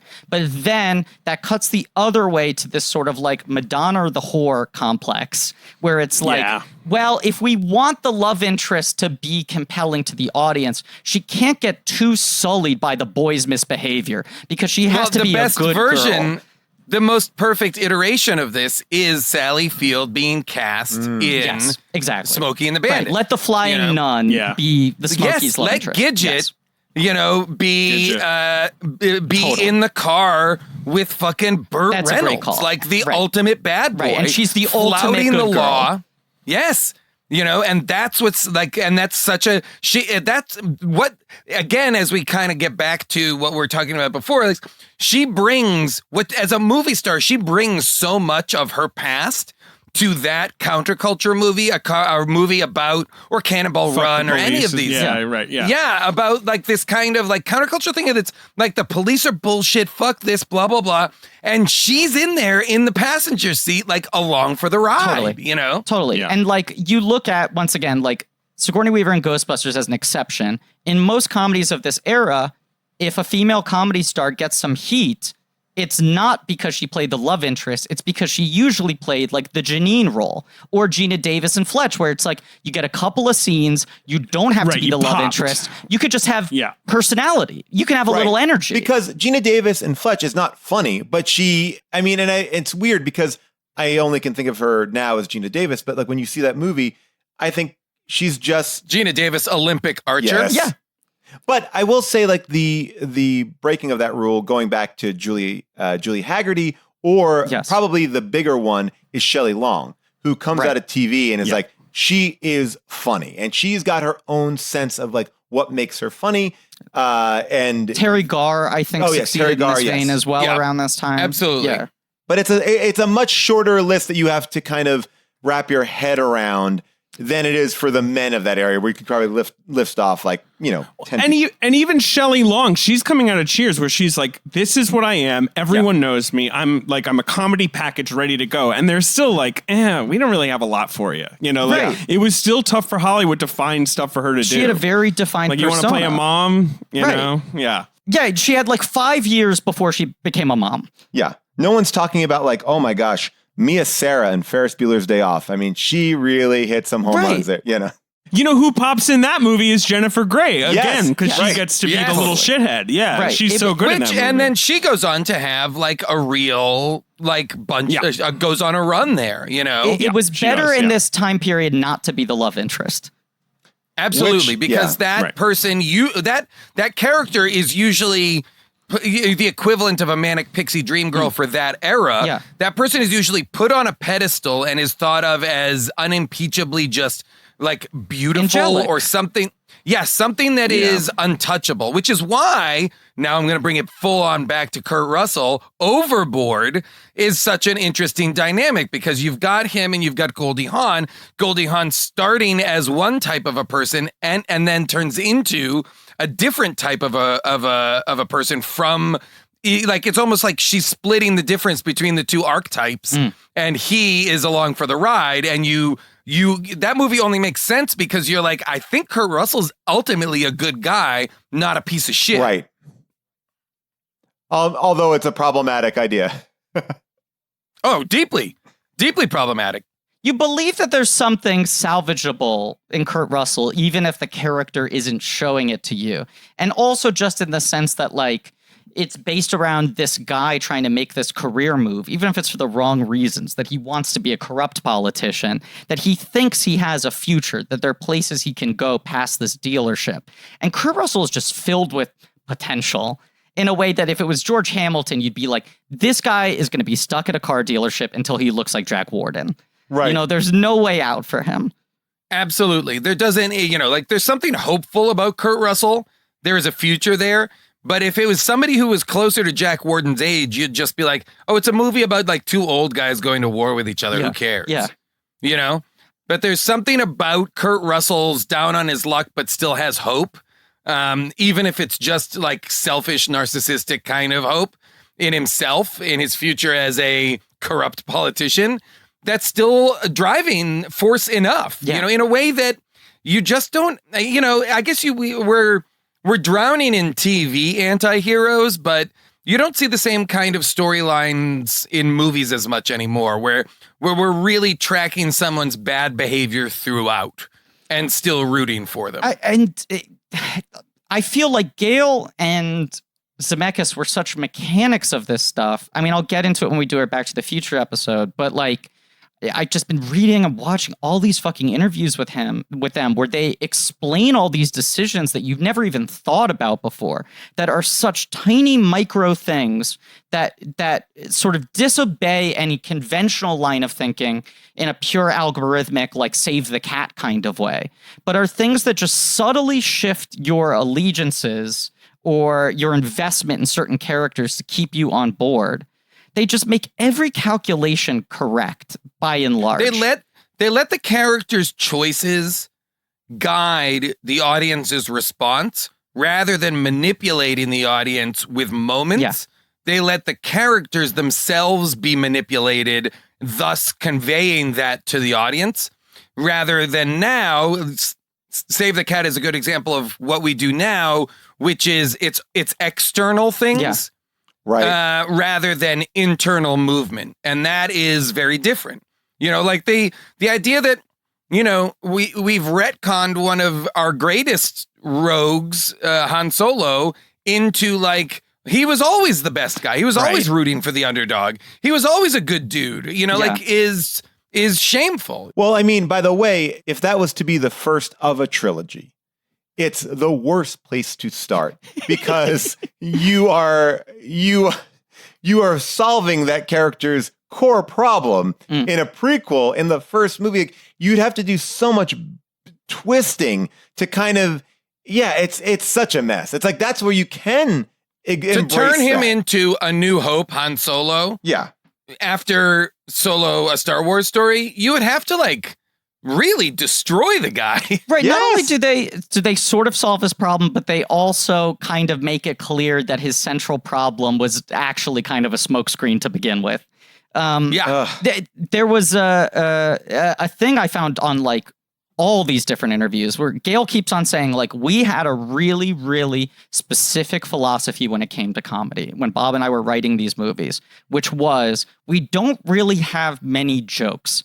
And our comedies are based on the idea that every character takes what they're doing incredibly seriously, and the stakes are really high. And we believe if the circumstances are funny and the actors are keen enough comedically, that their commitment and seriousness to the ridiculous of that world will be funny. And you do think about like how well that works for all of their films. It does. And that confidence of just like, we have very few set up punchlines. It's really just asking people to buy in. And even something like the bad luck sequence is like, we're hoping that we've earned 90 minutes of investment at this point that'll pay out like a slot machine. That's funny, though, to think because this movie got crushed by Airplane at the box office, like, which is the opposite. Well, Airplane is just jokes. Yeah, it's just jokes. No characters have any internal logic to them, nor do they need to. Like, we're just going to pummel you with jokes and you're going to enjoy it. And of course, it was, a sensation. It comes out the week before this movie. I mean, like, not to get ahead of ourselves, but they originally were supposed to make this film at Universal. Then Universal passes. They pitch it to Frank Price at Columbia. And he's like, I worked at a used car dealership when I was young. I get this. I am so behind this movie. So like Sony was like really, or Columbia at the time was like really gung-ho about it. They do the test screening. It's the highest testing movie Columbia's ever had. What? Right. It was supposed to come out in August, and they were like, fuck this. We're holding a hot hand. This comes out in 10 days. So they essentially pulled up the release. Whoa. While not really having the theaters in place. Right in Airplane's path. Like literally, like they just pulled it up so that it was just and they also advertised it horribly. Like, have you seen the posters? They suck. Yes, they advertised it horribly. They didn't have the advertising plan in place. They advertise it on the car chase at the end. I've seen posters where it's like, it's like almost like it's a mad world. Kind of like the biggest car chase ever on screen. Yeah, it's like, and so much lemon. They don't have imagery. Kurt Russell anywhere. Right. Yeah. The teaser's all lemon. Yeah, the lemon thing. Yeah. But they pulled it up like 6 weeks. They couldn't get the best theaters they wanted. So they were like, we'll just release it everywhere that can play it now. And then we'll get the better theaters in 6 weeks. But by 6 weeks, it was out. The marketing was bad and also not in place yet. And it was just like, it disappeared. Like Airplane was the sensation. It was like a landmark comedy. Wow. That is amazing. And it's just like, that's the problem. It's like once Airplane is out, it's like, like the whole world of comedy movies just got reorganized and we're not in the, like now we're not cool. Like if this had come out, 5 months earlier, maybe. I was just going to say timing is so important in these moments. Yeah. Yeah. And they joke on the commentary, like, it probably should have been a Bill Murray movie. It would have been a hit if it was a Bill Murray movie. And in that sense, yes, it probably would have been a hit when it came out if it was a Bill Murray movie. But also, for all the reasons we've underlined, it wouldn't be as good. It wouldn't hold up as well today. Yeah, it wouldn't. And also, that's very early for Bill Murray. Like, he's done Meatballs by that point, basically. Yeah. Like, Caddyshack is about to come out, I guess, around there, right? Like, that's like early Murray. Bill Murray would have been... I mean, it would have been good. It would just have been a Bill Murray movie. I think it would just be like, and that's its own thing. We would remember it in the pantheon of good Bill Murray movies, but it would not be an ensemble movie the way this is. It would have just all hung on Bill Murray. You would have talked over all the supporting characters, not in a bad way, but it would have been, I mean, I'm the biggest Bill Murray fan, but it would have just been like, you would have, I feel like Bill Murray, again, he's the planner, and I think Kurt Russell's reacting to the plans around him. You need that earnest investment, that Kurt Russell provides. Well, Bill Murray is not good at playing someone who is invested. Yes, invested and also losing the thread, barely keeping it together. Bill Murray's guys. Bill Murray's guys are always like, don't worry, I got this. He's above the conflict. He doesn't even care. He's above the conflict. He's above if the thing dies, who cares? I'm all right. Right. Where if everyone's like, well, how are we going to do that? How are we going to save the planet? And he's just like, yeah, whatever. Yeah, Kurt Russell, you need Kurt Russell here to be like, fuck, I need this. I oddly think if he was to seduce her, it would have been sleazier. Absolutely. Much. Definitely. Right. Yes. He's a sleazy persona for sure, right? That's part of the sort of edgy appeal. You believe, like in Groundhog Day or like in so many other things, you believe Bill Murray's, root to be he's only out for himself. He is without generosity in that way, know? And that's the lesson Scrooged. That's the lesson Bill Murray seems to always need to learn is to care about other people. Yeah. But we don't know that he actually ever really learns it. Here in this movie, that's the lesson that Kurt Russell needs to learn. And you get it immediately. Like he's on track to figuring this out, Absolutely. Yeah. And in the same way that it all boils down to Russell being able to pull off the 2.5 line version of that love confession in a way that Bill Murray couldn't with 2.5 pages. I also think that was another deterrent against this movie being a hit was just if you don't have a concise marketing campaign, if you're rushing it into theaters very suddenly, if people look at a poster that's it's a used car dealership movie with a lemon on the poster starring the Disney guy, what the fuck is this? Right. That pitch makes no sense to audiences if you haven't really worked to communicate it to them. Oh, absolutely. And I think that's that's a failing. I'm sure that's why this movie is not thought of as one of these, because this movie should be in that kind of clutch of classic late Early 70s, 80s comedies, Yeah. Without a doubt, this movie is this is and I'm amazed it took me so long to see this. Well, movie, no, yeah. I mean, it's interesting that it also hasn't rebounded.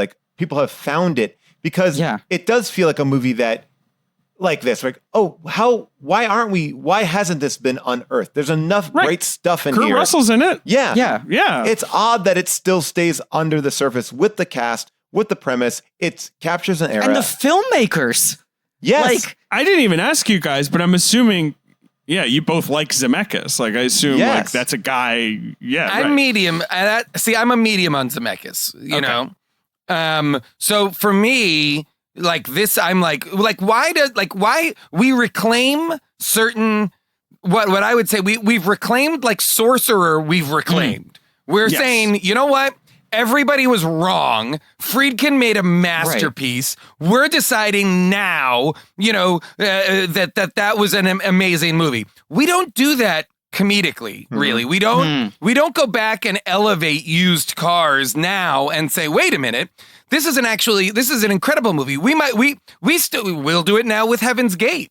Heaven's Gate is actually not a bad, know what? Heaven's Gate's actually a pretty amazing movie. Well, let's reevaluate, let's recontextualize all of these kind of 70s auteur, their lost movies, and let's find ways to make them, to elevate them. We don't do that with comedy. Also feel like comedy, for the most part, is of its time, and people don't look backwards. Yes, there are classic comedies, but I imagine that for most people, it's who's going back and watching Police Academy? Those were the biggest movies of all time. I also feel the same way about Beverly Hills Cop, which I love. Beverly Hills Cop is one of my favorite films. I just watched Beverly Hills Cop 2 two nights ago. I mean, I love these movies. It's a good movie. It's a good movie. It's a Tony Scott movie. It's amazing. It's a great action movie. It's also a pretty good comedy, but the Tony Scott part of it is kind of almost comedy, the better part of it.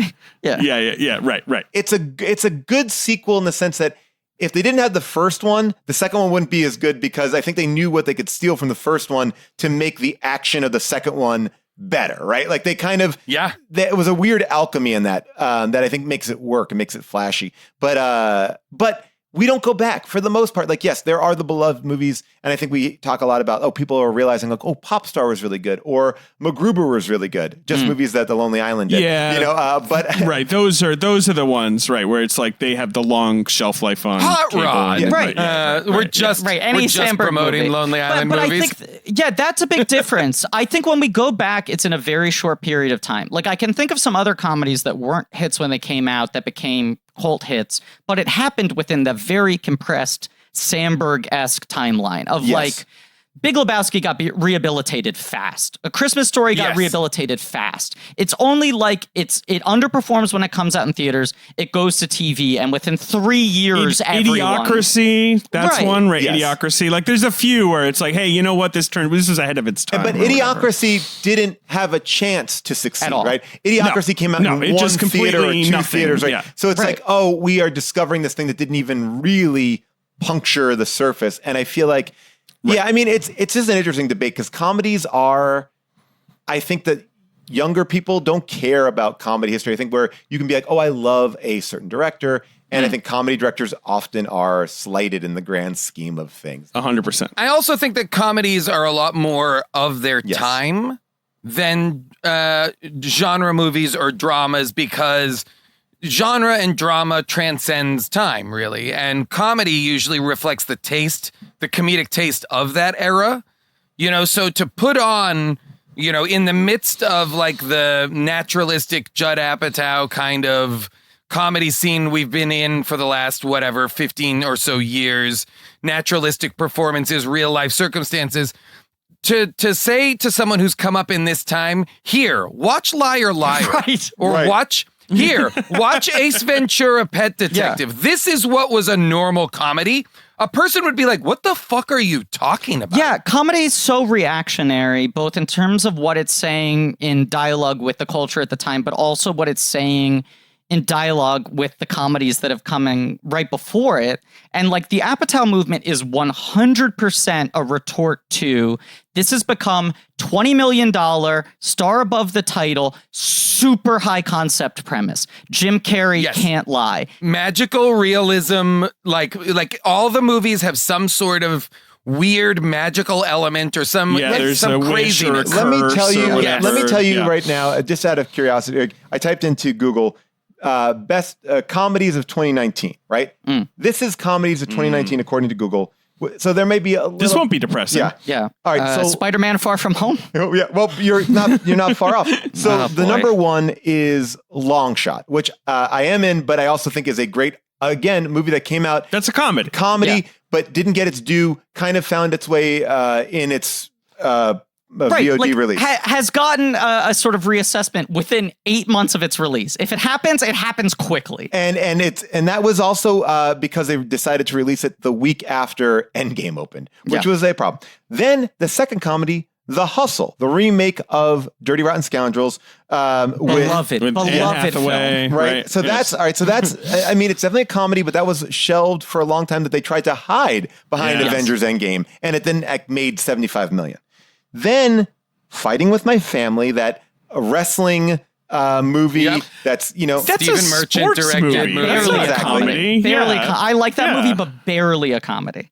Yeah, and then it goes to Booksmart, which Booksmart, great, indie movie, great, but an indie. Always Be My Maybe, Netflix movie, right? The Beach Bum, the Matthew McConaughey Harmony Korine movie. Yeah. Then they go Once Upon a Time in Hollywood. Right. Now we're stretching definitions here. And then we're going Pokemon Detective Pikachu.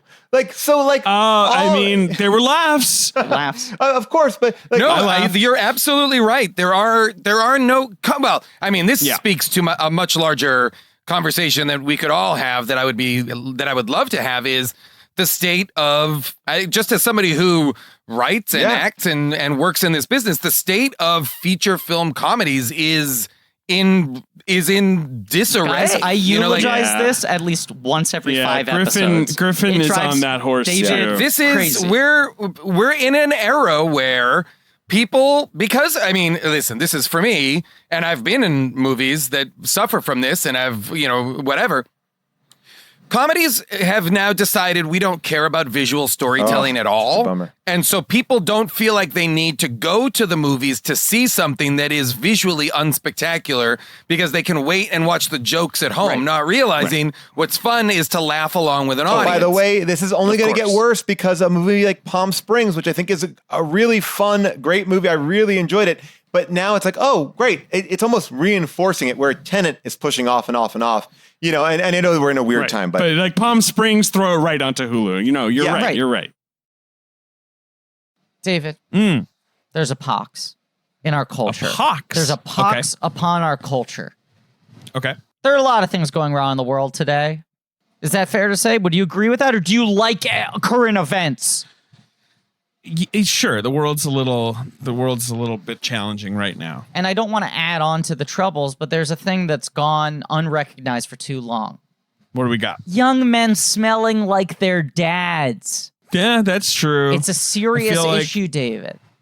You know, you wear Old Spice or whatever, right? You don't think too hard about your hygiene regime. Yeah. Okay. Yeah, this Old Spice is so old it could be getting AARP benefits. Oh, right, of course, because retirement age, you're saying. Yeah. Like you sound, no, I get what you're saying. Like a dad. Well, I'm not like that anymore. I don't have that problem because I'm using Hawthorne, which is a great company, partnered with Blank Check, that sends you a big old box of personal hygiene equipment for a dummy like me. Good smells for I don't dummies. know from brands. I don't know from, fragrances. I went on Hawthorne. I answered some personal questions like, the kind of drink I like to order, right? The kinds of, sort of like vibe questions. And they sent me a box where they, shampoo, conditioner, soap, body wash, deodorant, like all the whole spread, cologne, like everything is covered without me having to worry about it, without me having to be in the drugstore looking at a million products. So, David, you're telling me that you take a quick 2-minute quiz online, and rather than being told which Rocket Power cast member you are, you're told which products are best suited to your needs and preferences, skin types, taste. It's a 2-minute quiz. It's really easy. You can start smelling like some new spice. Exactly. Look, the thing I like about this, and I've been using the shampoo and deodorant. I've been using the body. Here. I've populated my whole house with it. Yep. Is just like, it's obviously high quality, and it's very well presented, and I just don't have to think about it anymore. It's really easy. Yeah, it's great. So And let's here's the just thing. tell people to place an order and pay full price, right? That's what we should do. I'm going to stop you right there. I'm going to give you a little stop sign because you can check out Hawthorne at hawthorne.co. Okay, so that's Hawthorne with an E and .co. Drop the M, it's And you can- cleaner. Exactly. And you can use the promo code CHECK to get 10% off 10% your first off! purchase. That's pretty good. Hawthorne, that's HAWTHORNE.co, and use my code CHECK. You can get 10% off your purchase, hawthorne.co. It's a great company. Stop smelling like a gosh darn dad. Yep. I saw Palm Springs at Sundance with an audience who didn't know what they were in for, and it was like a wonderful crowd experience. I would have loved that in the crowd. To feel them all cluing in, yes. Which is why it then sold for like $14 million or whatever. It's a record-breaking Sundance sale because of how well it played with audiences. They thought this could cross over. Yes. Well, here's what I'll say, and this is my only. And look, I am on Team Comedy. I agree with what everybody here is saying. The one positive about going direct to VOD is the lack of bigger advertising. So I was able to go into Palm Springs going I don't know anything about this movie. And the same thing for the Be My Maybe. Like, I don't know anything about it. I'm just going to, based on the stars, I will hit play because I have nothing invested in it. And it made both of those films, to me, that much sweeter because I was like, oh, I didn't see the 10 jokes in the trailer. I didn't get bopped over the head. Now, I'm not saying that they should make them, but there was something really enjoyable from a comedic perspective. I was like, oh, I was totally surprised. But what we don't have anymore are those centerpiece, those movies, like the last kind of comedy that everybody, like, so it used to be that I always gauge it by I'm a comedian, so everybody I know is dialed into comedy, big and small and rare and broad and whatever. But when I talk to my cousins, when I'm like, what's the last big comedy you saw? A lot of times my cousins will be like, I don't know, Bridesmaids? Yeah, that feels like the last what I mean? one that really sort of tied the culture. And that's kind of it. Bridesmaids and then maybe ... Game Night. Maybe. But Game Night's another one where it did pretty well and has grown only in the 18 months. Yeah. Guys, unfortunately, I have to jump right now. I'm sorry to end this conversation in this moment where I'm so passionate about things. But continue. And I apologize. Do you have any final passing words on the state? Final thoughts. Let's sign off. Let's go back and try to unearth these comedies, because I think there's something to be found. Like when we talked about the set piece that all of us have never seen before, there is worth there to applaud these performers that we've forgotten about, that we can, even as people who make things, reuse. Like, let's get some of these people back in the mix, because they are legitimately funny and they should be held up. I want to go back and watch other movies now, because they were too old for me when they came out. Like, just to kind of get back in there. I think I don't revisit comedies at all. I revisit the ones that I love, but not the ones that I've never seen. So that's it. All right. Thank you. Bye, guys. Paul Scheer. And that was Paul Scheer. We now give him his introduction. Okay. So now we can really get this podcast started. I feel like, I mean, and I understand why this is the case, but I've talked about it with David a lot. When this pandemic hit, right? This thing that was unprecedented, that has rattled the film industry to its core, and it will take years to figure out what the actual long-term effect of this is. But certainly it seems to be changing behaviors already in terms of how people think about movies and movie going as an experience. And I think is only like putting steroids into trends that were already going in a certain direction, which is what types negative. Yes. Negative as far as I'm concerned. And I feel Probably. like theatrical moviegoing has been trending closer and closer to something like live sporting events, where the things that people think are worth going to see in a theater are, it's opening weekend, I need to be part of the conversation, there are things that could be ruined for me, and it's spectacle. I don't want to be spoiled on social media, and it's got to be something that has components that are going to look better on a big screen than they do on my 65-inch television. Everybody, that's the thing is, everybody has an enormous television now. So a movie like, I'm trying to think of a comedy that's come out, a movie that's a good comedy. People are like, I don't need to see that on a giant screen. It's going to look just as good on my 65-inch television. Well, even something like Game Night, you can imagine people did that sort of like math, and that's a movie that's actually very visual. It's a comedy that's actually cinematic, but it feels like it took a while for people to get that. One of the only comedies in the last 5 years to break $100 million. But domestically, it was under. And also, it like opened okay, but then it was a rare comedy to start doing better and holding in future weeks, because it felt like there was actual word of mouth there, which so rarely happens and is how comedies really catch on. Not because all the best gags have been in the trailer, but because people start telling each other. And what happens is comedy also is this weird world in which, in which we all live and work and all that. But comedy is this weird thing that, when you get good enough at it, you decide, now I'm going to go do that other thing. So like, it's like some of our best comedy or some of the best comedy visual directors, or let's say, I'm going to take one and say Todd Phillips. Todd Phillips is an incredibly good director of comedy. I think Old School is amazing. I think Hangover is amazing. Like, he's an incredible comedy director. He imbues very simple, like what we're talking about, very simple game-based comedy stories with stakes, with scope, with scale, everything, and does so with incredible visual storytelling.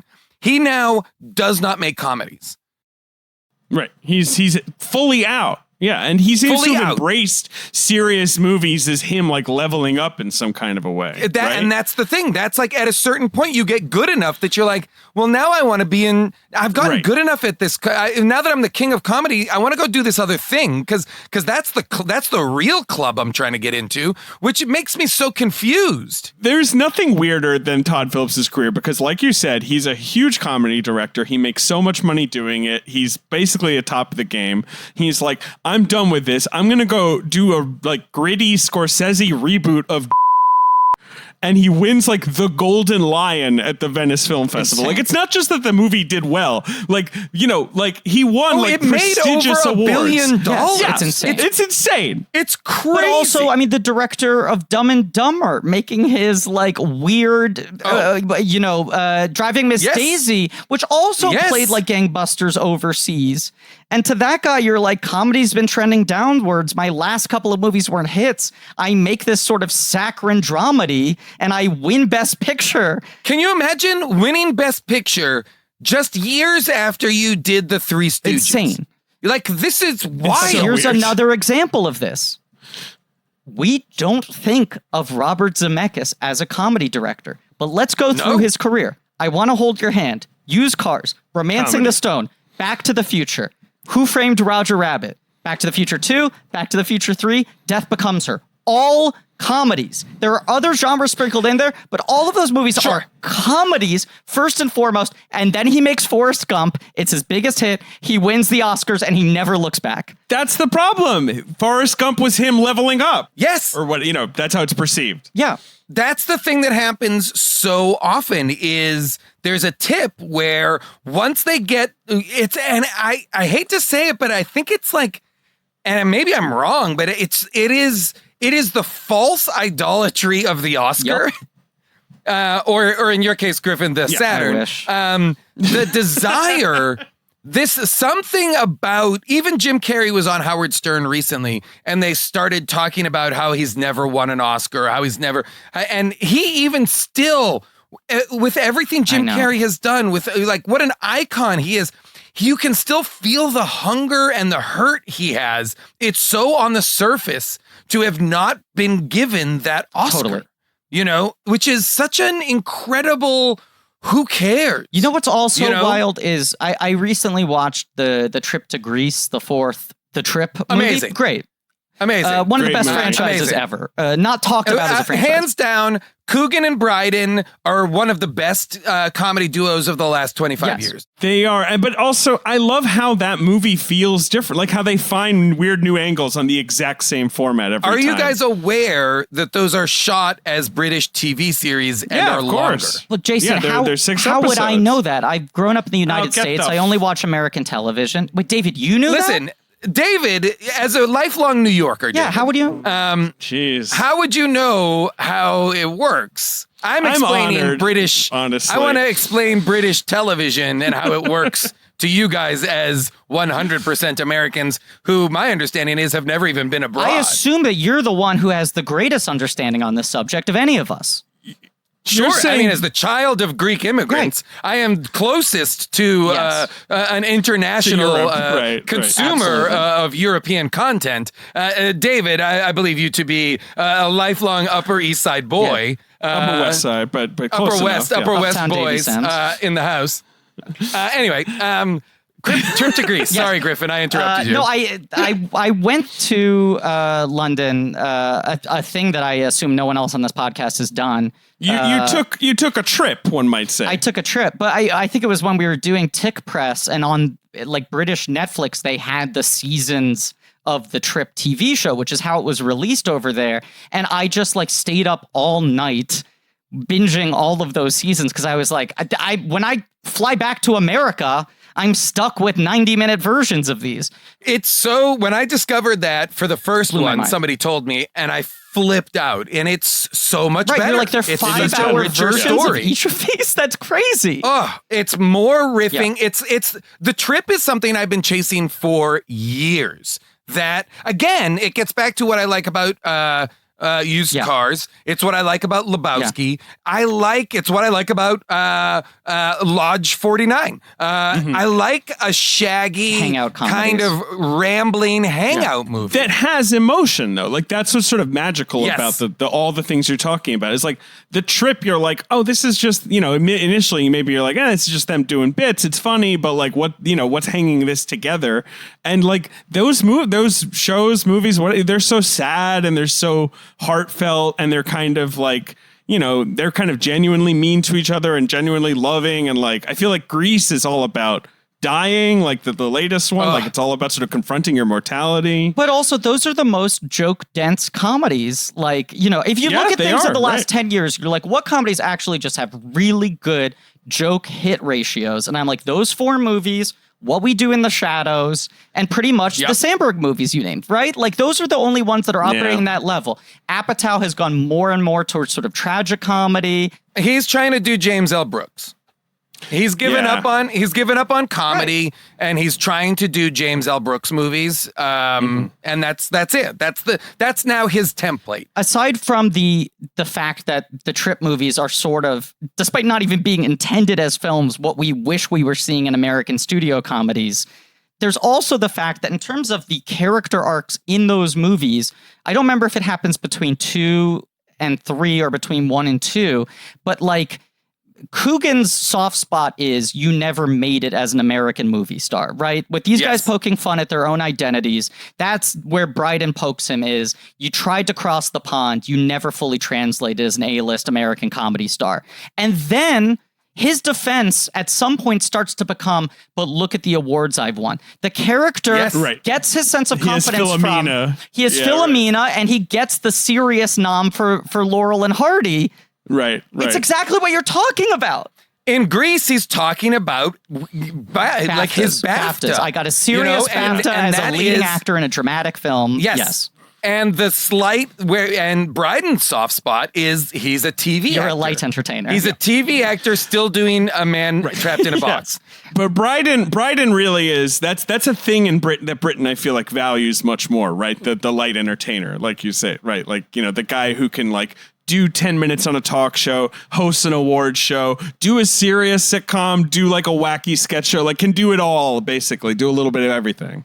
But Coogan wants to be a superstar, an American star. He wants to be a movie star the way that American movie stars are. Coogan's drive is to be no, and it's in Tristram Shandy as well. Like it's in there. It's baked into that as well. It is Coogan getting his shot. It's so like he not only wants to be an American movie star. He knows that's funny though. Yes. He knows it's funny that he wants to be an American movie star, which is what I love about him. He's leaning into it. He's leaning into it. I mean, it's why the movies are good and that the guys own everything that they're insecure about. But not only does he want to be an American movie star, as a comedian, he wants to do that so then he can also then do the Jim Carrey move of translating to drama. And so he's had to become very defensive of the fact where like, well, the American career didn't work, but then I went back to England and I sort of got the dramatic respectability, which is his whole defense. And Bryden is so comfortable in the fact that he's a light entertainer.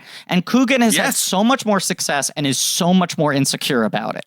It speaks to this whole dynamic you're talking about of like how comedians perceive what they do and what the ultimate aspirations are. That's why they're so brilliant together. It's almost as if to say the thing that I have pursued, the thing that I have wanted and pursued the most is only in service of some other thing I'm not being allowed to do. It's almost as if comedy is a tool or will grant you an invitation to the cool kid table.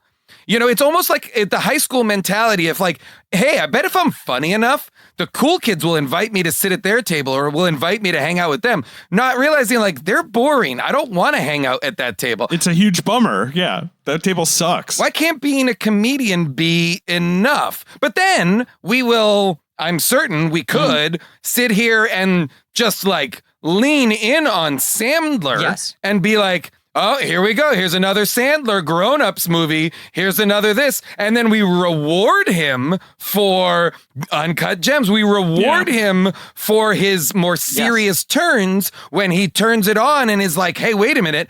I can do a PTA movie. I can do Uncut Gems. I have this gear.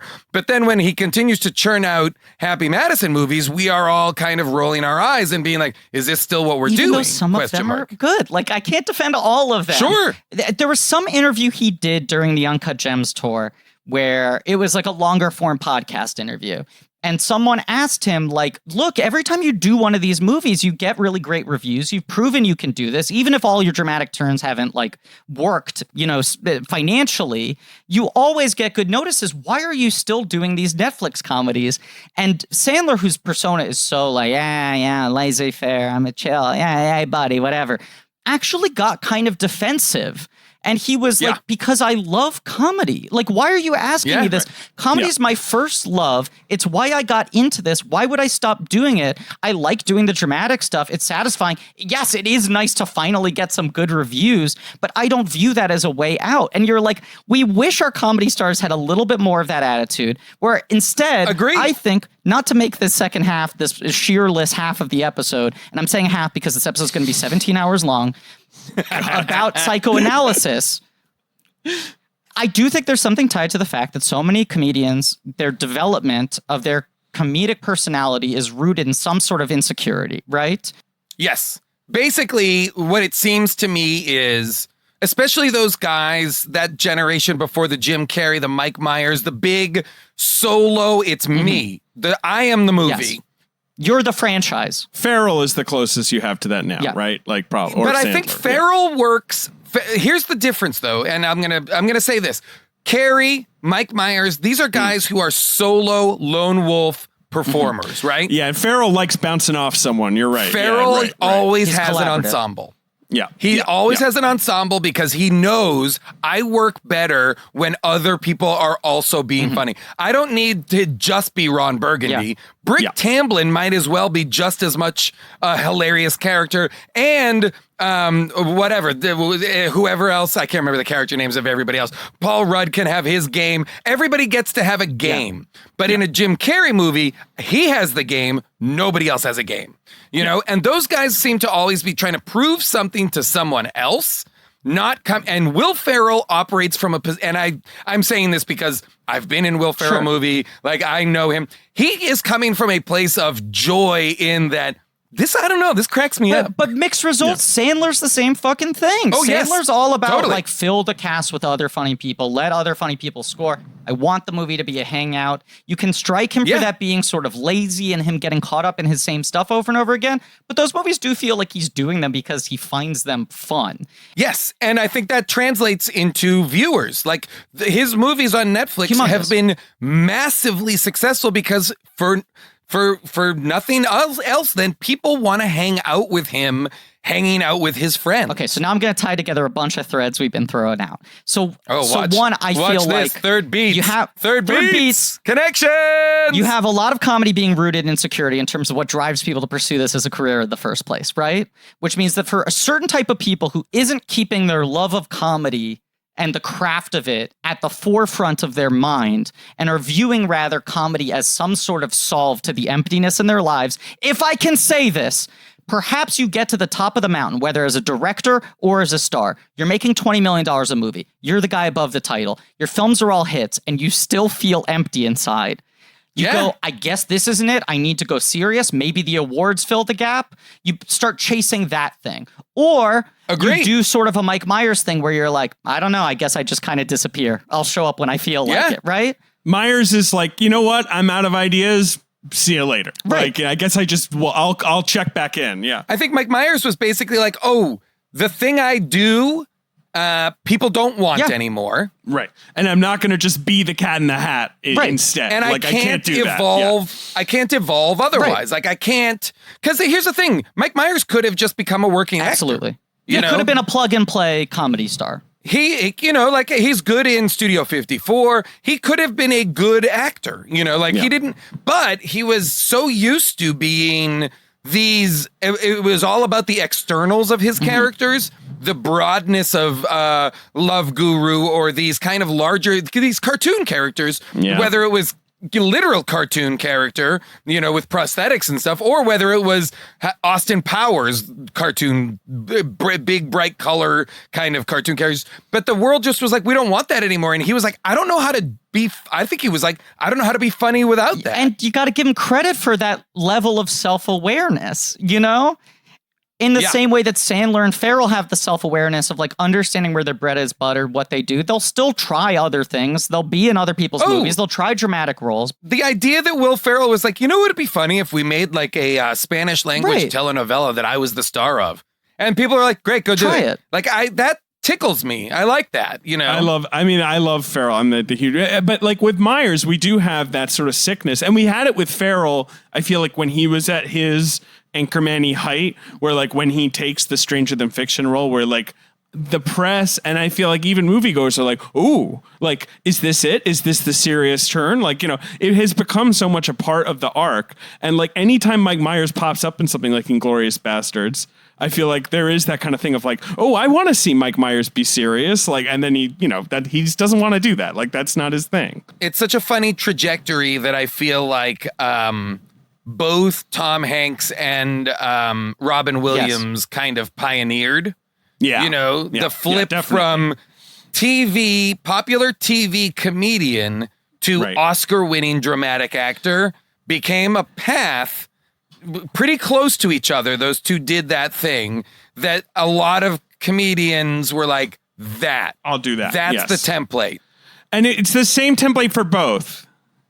It's like sitcom to madcap movies to sincere comedies, like still a comedy, but more of like a sweet comedy, to I'm taking the dramatic roles. Right? They both went on the same path. Or like the comedic role, like Patch Adams is a comedic role in a serious movie. Right. Yes. And there's like serious stuff in Big. That's like versus like Bachelor Party or Splash or whatever. Big has like emotional stakes that help Hanks get to the next level. Yeah, Big is his Good Morning Vietnam, where it's like, oh, you have a movie perfectly set up to allow him to be funny while the outside trappings of it are vaguely serious. Yes. While Mercedes Rule can give you like real grounding element the Mercedes of like House my rules. son has disappeared. Yes.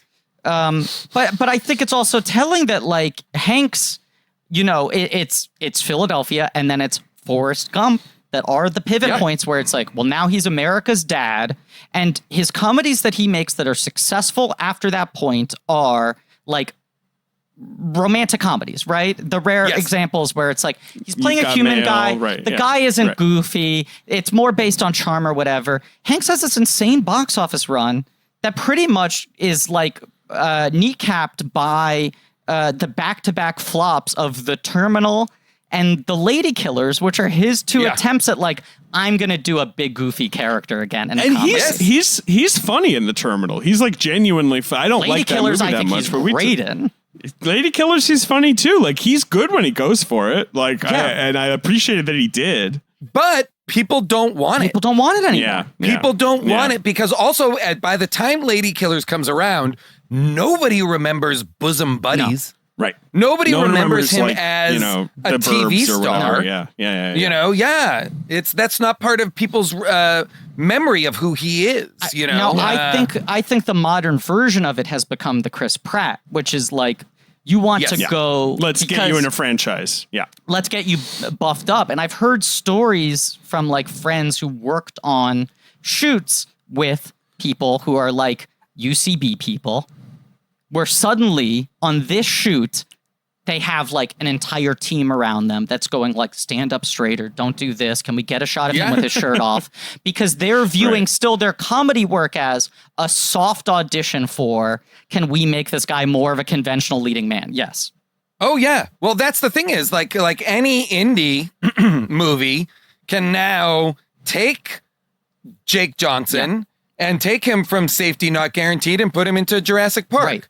Yeah. Because of Trevorrow. Right. And if you get to play the tech guy in Jurassic Park and prove that you can fit into this genre, then it's pretty much in your hands to go, do I want to cash in the trips and try to be the Chris Pratt next? Exactly. And that tip, but what we're talking about now again is that tip is only available into these certain franchises because there are no more used cars. Yes. There are no more It's on TV, budget. maybe. Yes, That's it. Yeah. it's on TV. Right. But the reality is, like, everything now is an audition for a Marvel movie,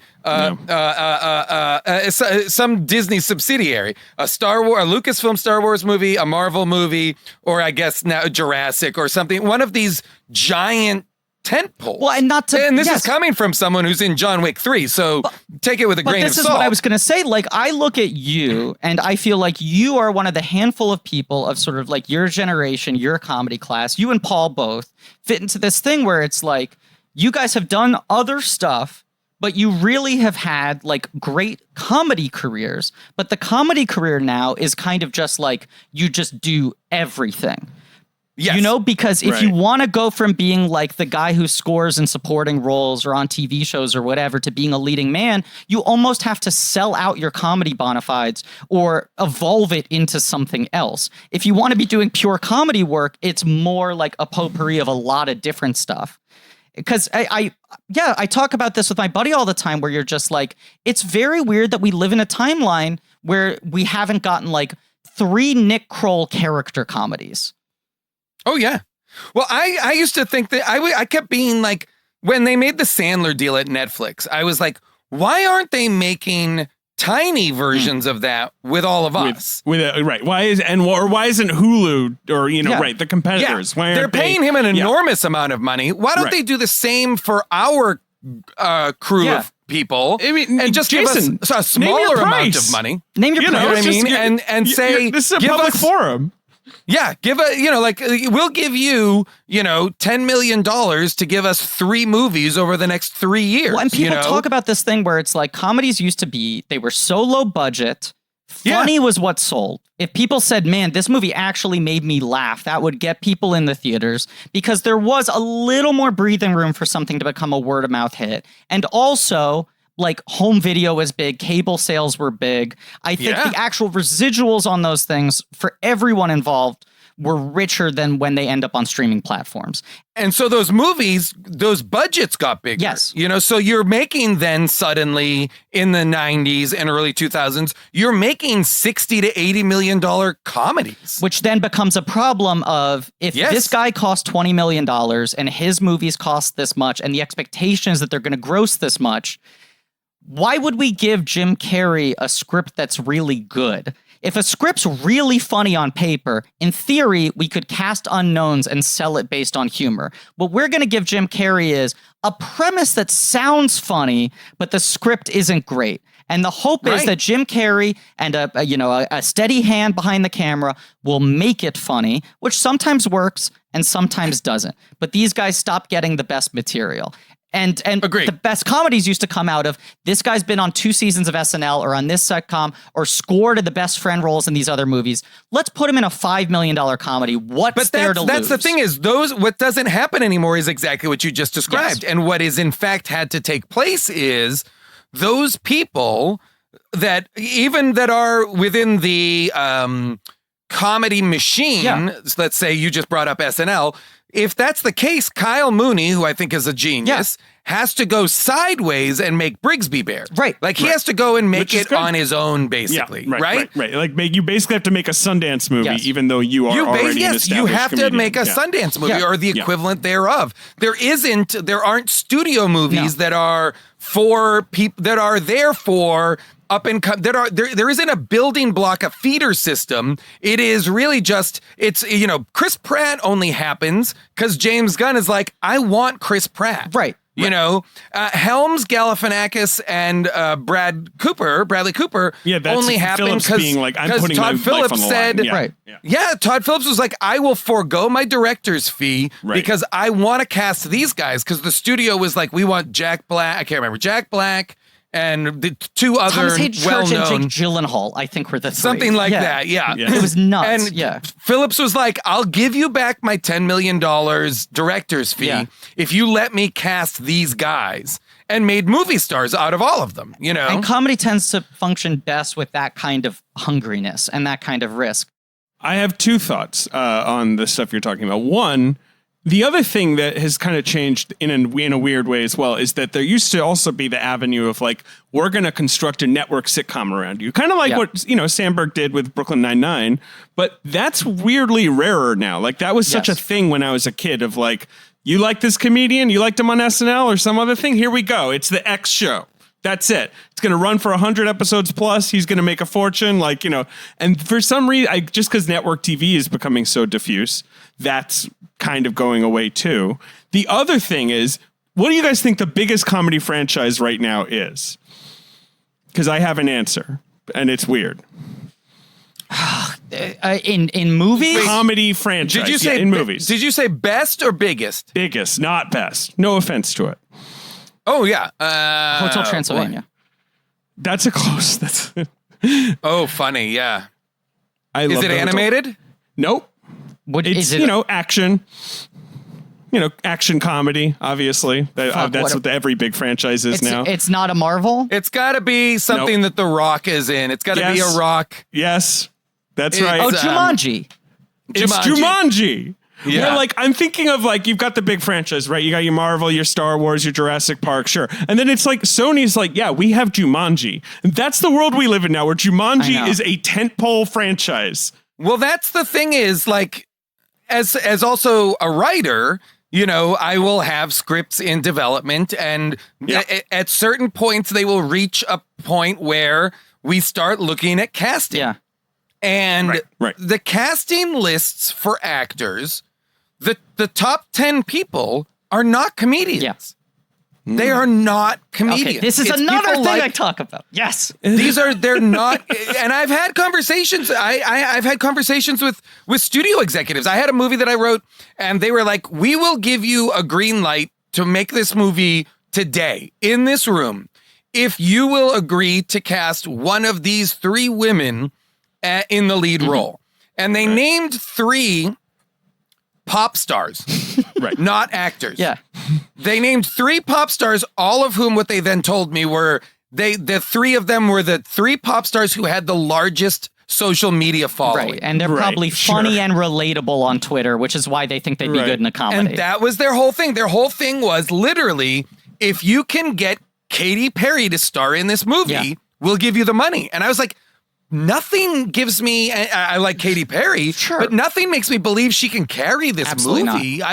What are we talking about right now? And also, if you're bringing her in, there's a whole apparatus that comes with her that kind of just takes over your movie. Yeah. And I'm just trying to make a funny movie here. So it's we're in such a weird time because of the Jumanjis, because of all these things. The top grossing comedy stars are people like, Ryan The Reynolds, Rock or Zac Efron or Ryan Reynolds or people who are not necessarily, and I think all of these people are funny. Let me be very clear. I think all of these people are funny. I've been in movies with some of these people. I think they are funny, but they are not comedians. Comedy movies have become the Arnold Schwarzenegger thing, where it's the only comedies that can get financed now are, it has to be the brand, the franchise, it has to be at a certain size, it also has to have the spectacle, and the selling point is, here's this guy doing comedy. But to a degree now where you're there's no novelty in the same way that Arnold eventually did 5 comedies. He's just sort of become a guy with a parallel comedy career. And I think I would argue there is one pure theatrical comedy movie star left, and it's Kevin Hart. And we'll see if it lasts. But he's the last guy who does comedy movies that get released theatrically and do well. And also half of his movies are now him with The Rock. His last big hit movie, he did The Upside, which is him trying to tiptoe into that prestige territory. I will say this, though. In his defense, they shot that movie 5 years ago. They did shoot that a zillion years ago. You know what I mean? That's not a recent attempt. That movie, they shot that movie so long ago. But do you know what his next movie is?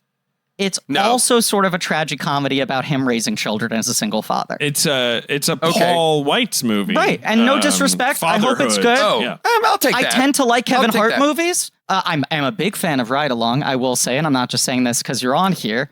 But I mean, don't worry about it. He's already tiptoeing into that territory. He's got a big action franchise. He's got his fucking lifeboat with The Rock, and he's starting to do his dramedies. To that point, when I wrote my iteration of that movie, it was not for Kevin. It was supposed to be Andy Samberg and Ice Cube. And it really, It went into turnaround. Yeah. That movie died and came back to life multiple times. Wasn't it The Rock and Ryan Reynolds at some point? Oh, no. No? You might be thinking of Central Intelligence. Maybe. But when it came alive again, Universal bought it out of turnaround and made it a Kevin Hart movie. Right.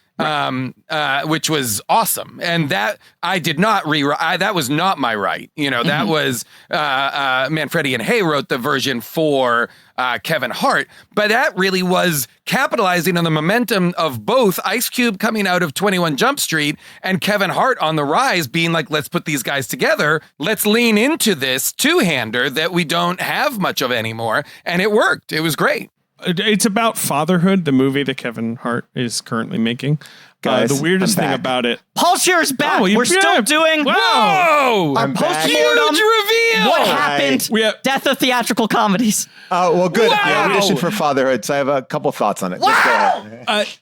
This is huge. One thing I just want to say about it is it's a Kevin Hart movie. It was written for Channing Tatum, who's another one of those guys like we're talking about, like The Rock, action right? star comedian. Who counts as who's on the top 10 list of can open a comedy? Right. Question mark. Except he has kind of vanished. Like, there's the weird thing with Channing Tatum where he kind of is just, it seems like he's sort of soft retired or he's taking a break or something. I don't know what. Yeah, where it's like, what happened to Channing? Like, where'd he go? But he was also in that zone. Anyway, hi, Paul. Hi, I'm back. I'm excited to talk about comedies. If you're wrapping up, that's fine. I just wanted to jump on. We have 4 hours left. We're just getting cooking. Jesus. No, I think it's interesting. We've gotten very fired. Can I tell you my theory that gets me angry? Then this is, I'll bring it to the group because I yell this all the time, which is I'm really upset because what happened, and I'm not talking about the outliers, but what happened to comedies is this thing where we've adapted this weird thing that happened in independent movies, which are these dramedies. And what is becoming the norm is it's not funny and it's not dramatic, but it's a dramedy. And then we're fucking sucked in this thing of like a really mediocre movie. Like, give me a really funny movie or give me a good drama. But I feel like we're in this weird zone where it's like, I guess that was funny what I just watched. I don't know. Yeah. I think the problem that to answer that, Paul, I think the reason that is true is because we're not casting comedians as the stars of those movies. So those movies have to percentage-wise lean more towards their strengths, which is as actors, rather than lean towards jokes, which is not their strength. But here's another crazy level. So when you're talking about Kyle Mooney being in the position that used to launch movie careers, right? You've done a couple seasons of SNL. You're starting to pop. A studio goes, you got a script, or we have a script that could fit you. Here's $2 million. Make the movie. If it doesn't hit, no skin off our backs, right? Instead, you're Billy Madison. Right. They're now launching these sort of indie films. The pathway to them having a movie career is to play at festivals, which Brigsby Bear is the best example of this. But I think the worst examples of this that I'm not even going to name are, I need to make an indie type comedy, which either has to be that level of quirky, I need to flex that or muscle. Meta or dramedy. Well, that's what I'm saying about that dramedy. It's like I got to show all sides when the truth is what I want to see you do is be funny. And, you know what was an indie comedy? Meatballs. That was fucking Ivan Reitman going, Bill Murray's funny. We should make a movie where Bill Murray can be funny for 82 minutes. And it was independent. Give me a movie where Bill Murray yells at kids. Done. Can somebody write that? Right. Boom, we got it. And no one's making those vehicles on a studio level, but the people also aren't making them on an indie level. And indie films are now rising to the size of what used to be the lower level studio comedies. And the indie movies that are interested in being funny are more interested in being heartfelt or giving you an arc. Being funny isn't enough. Well, can I also just maybe throw one thing into the mix? That the stars of these movies, and I'm not thinking of anyone in particular, also aren't satisfied with doing 2 or 3 movies where they're just funny. It's like, no, I need to show you the range where we used to have like Robin Williams just become a giant comedy star and then take a drama swing. Bill Murray, Razor's Edge. A little bit. Right. Yeah. So it's okay. Sorry. All right. So that, I feel like there is an energy of that. Yes. Absolutely. No, there is. We talked about that idea that like it's a stepping comedians stone to believe something that bigger. at a certain point, once you get successful enough at comedy, it for some reason is something you desire to leave behind now and become a dramatic actor. Like it's like if I get good enough at this, I can sit at the cool kids table and do dramas. But I'm even saying that where that used to be a step. Now this is like, let's start with that step. Let me show you a comedy movie that has a really solid dramatic core. Like I'm going to show you in movie 1, I got the goods to go off and be in a Sorkin, miniseries. Absolutely. A Sorkin joint? Yeah. Like here's a career I think about all the time. Bill Hader, right? Is Griffin Newman. Well, I think about that all the time in the wrong way. I'm just like, why can't I make this work? What's the angle here? but Bill Hader is a guy who in any other era had made every single correct move to be an A-list comedy leading man. And I think it was very much a choice on his part. Barry is, for my money, one of the best TV shows of any stripe in the last 10 years. It's so good. But is also telling in terms of how much the industry changed that Hader was like, just amazing utility player on SNL, right? Just serves everything. Small roles in comedies, working up to bigger roles in comedies, being key supporting, eventually being second lead in Trainwreck. And I wish he was the second lead in Bombshell. I wish he actually played was. Roger He played Ailes. a lot of the characters. A lot of makeup in that movie. A lot of makeup. He did the first makeup test for Megyn Kelly. For Megyn Kelly. Oh, wow. Sure. Right. They thought he was a little too subtle. It was an interesting curveball. Right. Yeah. Yeah. But then he gets to the point where in any other time period, it would have been like, Hader, what's your movie? Who do you want to write it with? Who do you want to hire as a director? Who are your buddies in the cast? What's your ideal vehicle? And for years, I remember hearing like he's working on a script with Apatow. He's working on a couple scripts. He's sold pitches for what his vehicle would be. And instead, it's like, here's the master of none path. When you get the moment to be the guy, you want to make the sort of personal thing that is the juxtaposition of tones and shows that range and grows you to that point where you bypass the just being the star of the pure comedy thing. Once again, Barry is the absolute best example of that. I do not criticize him at all for doing that, but I also think now that's the paradigm that people follow. And sometimes you get what sucks, which is the shittier version of that, where you're like, just be funny. Yeah.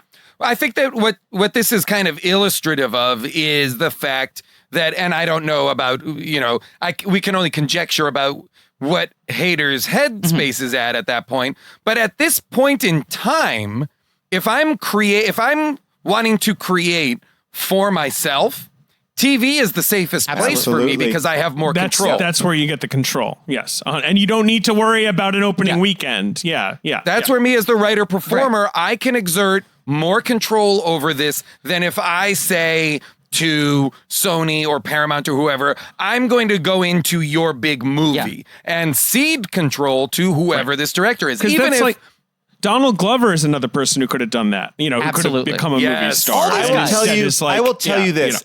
I was in the office of a place. I won't name names because I'm sure they would be fine with me saying it, but I won't name names. I was in the office of was it Dunder Mifflin? Yes. And the CDC? Yeah. You were in the office of Dunder Mifflin. And I was there on the day that the studio delivered the poster mock-ups for the film, a comedy film. And they were terrible.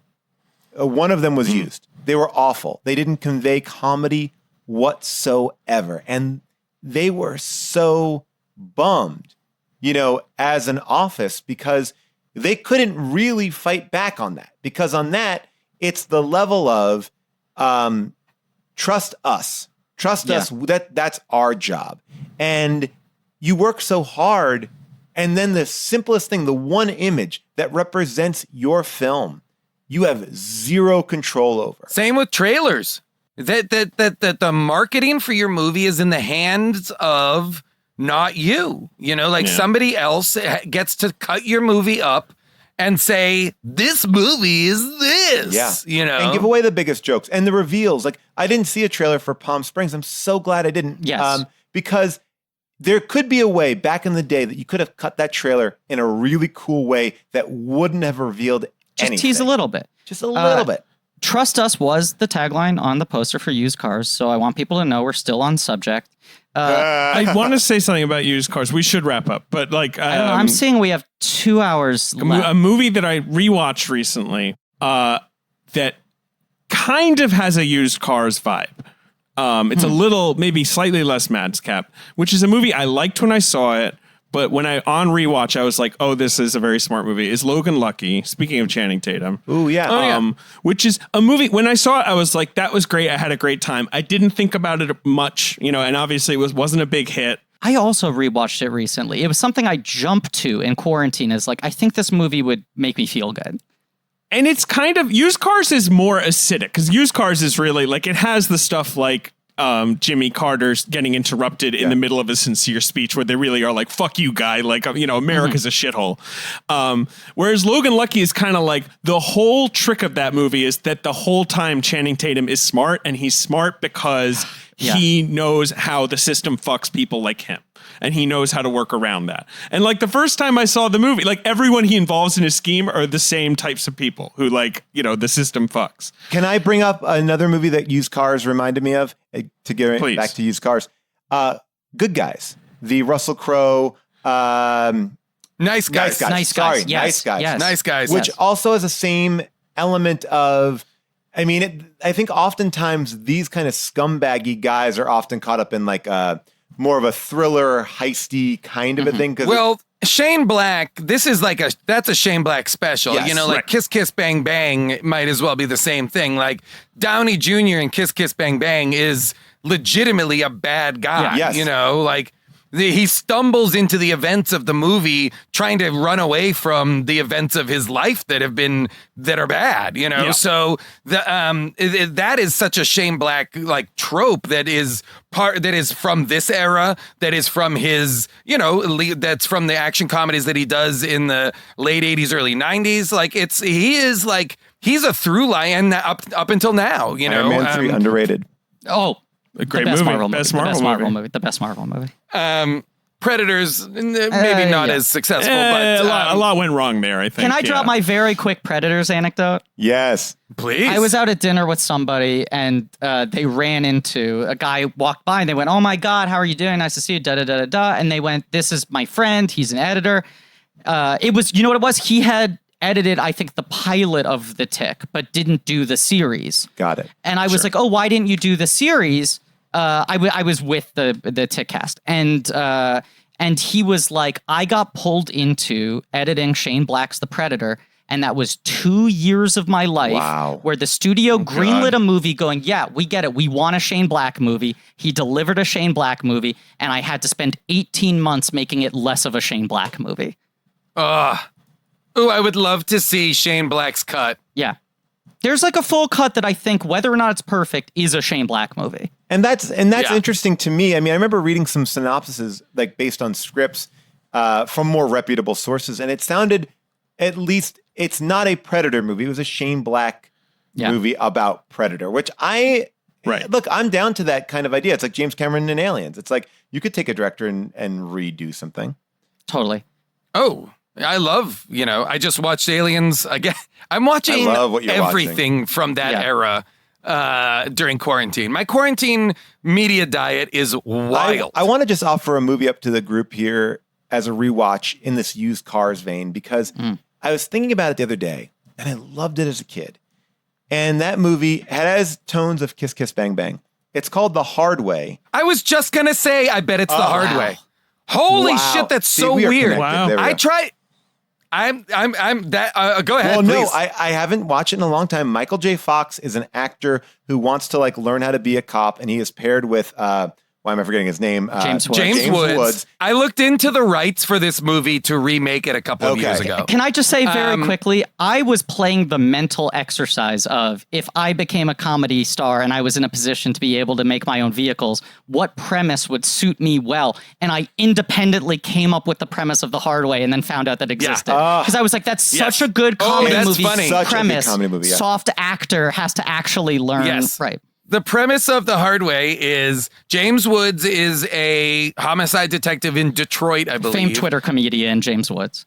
No, it's New York because the final scene. Is it the New final York? scene takes place on that giant billboard above Times Square, like the smoking. You're billboard. right. You're right. Sorry. Yes. And so, and he gets assigned like this. They're like, there's some actor's going to play a cop in a movie, so he's going to be in your car with you. And that's the day that like all of the crime lords decide to go to war with James Woods. And Michael J. Fox, who's just an actor, is along for the ride. It's ride along. It's right along the movie. Right. Of course. I forgot about that. I'm going to watch it now. Let's all watch it and get together and talk for 4 hours about it. Please. Here's what I'm going to say. The Hard Way, the reason I was looking into remaking The Hard Way is because The Hard Way is, to me, the perfect version of movies that should be remade because it's flawed. Yes. It's not a great, when you rewatch it, you're going to be like, oh, this isn't great. But the bones of it are, the things that are wrong are very easily fixable. So it's a rewatch that is like, ooh, so tempting because it's not, you don't watch it like, fuck, this is a gem. And it kind of is. Remake Logan's Run. Remake the broken scripts that or the movies that can be done better. Like a good premise that is executed. Don't remake a classic. Never. Right. The closest I have ever come to selling something is I almost talked some junior executives at Universal off of a general meeting into letting me try to develop a Last Starfighter remake years ago. And it was a thing where they were like, we'll quietly let you do this without any money to see if it turns out good enough that we could pitch it up the ranks. But also the rights on that thing are fucked. But that's one of those things where you're just like, that premise is perfect. It's even more relevant today. You could apply like any new comedy star, build it around their personality, totally transform it, do it with better effects. Like that's the kind of thing you want to fucking remake, is the thing that didn't totally hit the first time. No, or something that has no, it's IP without an emotional connection. You say the thing, I've heard of Last Starfighter. I don't remember it, so I have no connection. Like, wait, you're not going to have the guy who takes out his eyeballs and washes them with the handkerchief? No one cares, and that's what you kind of have to walk this line of familiarity, but not devotion to or connection to. It's weird. It's a weird, there's a subtle line there. I also wanted to say one other thing about, as we're talking about actors and stuff, I had this realization the other day, whether or not it's a good, and maybe I change it in a couple of days, but I was like, I almost just want to strive to be like Eugene Levy. I'm like, here's a guy, co-wrote some of the greatest, big comedies, improvised comedies, just subtly just working away, did sketch shows, now created, Schitt's Creek, like just continually getting to do his thing for a long time. But that's what you guys are doing. Like, I'm not blowing smoke up your ass, but we're talking about these sort of comedy careers that don't exist anymore and the types of comedies that don't exist anymore. And it's like, you guys represent the modern paradigm, which is you do a little bit of everything. Like, both of you guys have great careers. You're like beloved and you're in a lot of popular, great projects, but there's no longer the like, you become the guy, here's the brand, here's the thing, and you're just doing pure comedy. It's, I'll do guest spots on this, I'll do an arc on this, I'm a regular on this, I do this movie, I rewrite this script, I sell my own projects, I do sketches. But not for nothing, I want to be like very clear, not for nothing, a huge component of, yes, exactly what you're describing, Griffin, is true. Like, the comedy career currently is, you do myriad things, including what we're doing right now.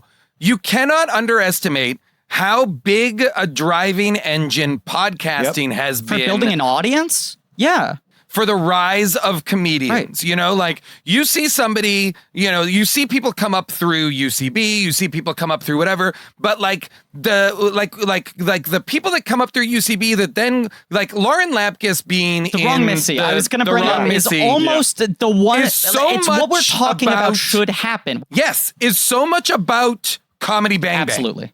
Comedy Bang Bang is the SNL for her, is the thing that takes her from a UCB kind of, she's doing her own character stuff. She has the Netflix things, but Comedy Bang Bang, I think, introduces her to an enormous amount of people that ultimately garners the attention of the Happy Madison people who are like, how about her? Let's do the movie where she just gets to go full Lapkus. Right. Where she gets to be the full-on character, and Spade is the straight. Or get her in the room with maybe just a little bit underneath her, like, and then she can score and just kill it, like, and crush it. Like, you know, to me, the one career that I'm always kind of amazed that, and I believe it will continue to go, but Nicole Byer, I think, is like this full package of just. Why isn't she a movie star? Yeah. Why isn't she a movie star? She's the best. Put her in every movie. And she'll never be on this podcast. Because there aren't comedy movies. Yeah, right. This is the only reason a lot of these people are not comedy movie stars is because there are not comedy movies. And when there are, comedians aren't in them. To bring everything full circle, you're like, what needs to happen is, as you said, Jason, Netflix having the courage to be like, let's have a $20 million slate of like 4 to 5 comedy movies made at that cumulative budget where it's like, what's the Nicole Byer vehicle? What's the this? What's the that? In the way that like The Wrong Missy is the first time it feels like they're using one of their pre-established Netflix comedy stars to launch someone else's leading star career. They need to start doing more of that, like proper two-handers. Well, Tim Robinson too. It's like he did his show. They gave him his characters, then he got his show. It's like I'm all for that, but I love what Jason. Like I've been saying, where is the Blumhouse of comedy forever? Make $1 million movies. Right. Go and then one can hit. One can hit. A24 should do it. Netflix should do it. All these places should do it. It should not be the rarity. It should be like it's the same thing. I feel like this should every shop, every streaming service, every studio should have a low budget comedy division that is just making deals with people like us. I mean, listen, we are patting ourselves on the back, but no, but it's to be making and forwarding. It should be like the Blumhouse thing is a collective where you get ownership of it, you get this whole thing, but you'd have to do it for like 2 years to really see the affect, because all you need is one movie to make $120 million, and the other 10 movies that you made for $1 million, you've just ate up all the costs. They're paid for. Exactly. And by the way, they might be great. They may actually be really great movies, but if you have one that just hits, that's all you need, one a year to do minimal hit. Guys, let's start a cult, guys. That's what we're doing. Let's start a cult. Let's start a cult, and let's get Jack Warden's daughter on board. But I do think to like bring everything in together, all these threads, right? It is that fact. You keep saying that. No, but watch this, okay? Wow. Third beats of the second Herald. It is the fact. Connections, baby. Comedies do come out of movements, right? Whenever there's a big shift in comedy, you're like, there's the spider web connecting all of these people. They came out of the same theater, the same group, and these people are connected there. They appear in each other's movies, right? And then there's now been a generation that never translated to film in the sort of meaningful way. It's been in this sort of like side pocket way. It's been spread out because comedy films as a genre started to go down as they became too inflated, as the expectations became too high, as they went sideways, and as the vision went to like overseas billion-dollar grosses, which comedies are very, very hard pressed to achieve. But there is this thing where comedies are also about careers. They're about low stakes, big picture in the way that Zemeckis and Gale could make several flops in a row that people knew were good. They were like, these guys are gonna make a hit. We have to just keep on betting on them. Kurt Russell isn't a movie star yet for adults, but he's gonna translate. Like all these things that then pay off with something like Back to the Future, where you have 2 sitcom stars who haven't starred in movies, directed by a guy who's mostly made comedy flops, and everything's perfect and it fucking explodes like a supernova. And you need to have that sort of big picture, low stakes, long game kind of view of Trust things. the process. That's what you need to do. This is my hope. I want to just outline a vision here. It's scary right now that as everything has been like upended by the coronavirus, that every studio immediately went without any second thought, we can just put the comedies on VOD, right? Like tentpoles, they're still considering. Mid-level kids films went to VOD, and comedies, they were like, get rid of all of them immediately.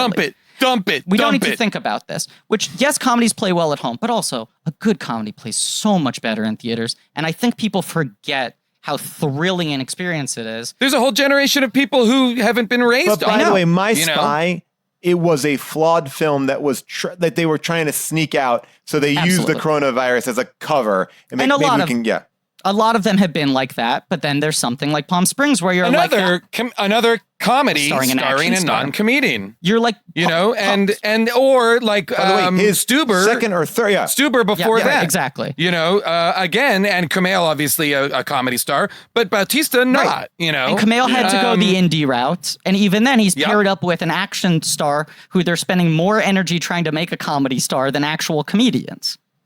And now Kumail is in a Marvel movie. Exactly. To the conversation we were having earlier. You know what I mean? Like, one more step together, Stuber is kind of like the hard way.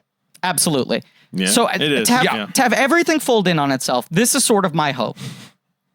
Studios seem to be like, fuck it. It's only three. We're fixing it. This is the last episode because we're fixing it today. We're fixing the whole system. We fixed comedy.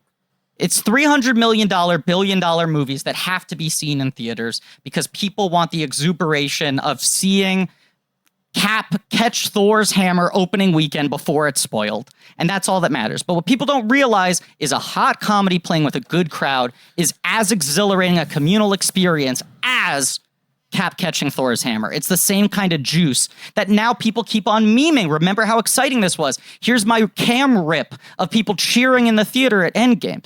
What I wonder is, as studios start to go more and more, if a movie isn't a 4-quadrant slam dunk, we'll just punt it onto VOD. These theater chains are going to have less and less things to play because there are only so many tentpoles you can make a year. Yep, they need other movies. It's why they need A24 and STX and all that. Like what happened in like the 70s and even before that, it's like you have your prestige movies, your serious movies, but you have a lot of little scrappy companies that are filling in those genre niches, right? That are going like, I was going to say, it's all the things that right now it's genre. Yes.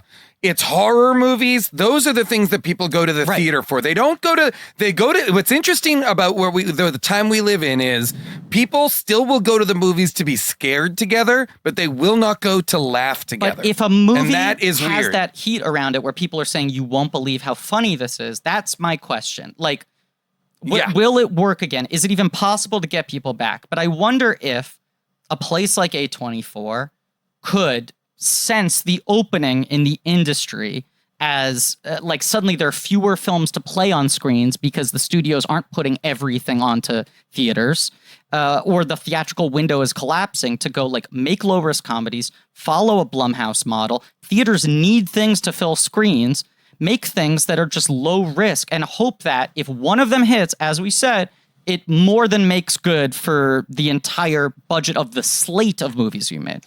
And you are building, hopefully, theoretically, that next generation of people that are going to become the movie stars of, because that's the other thing. I mean, I'm not going to start this conversation now because I suspect it would lead to another hour of chat, but we don't have movie stars anymore.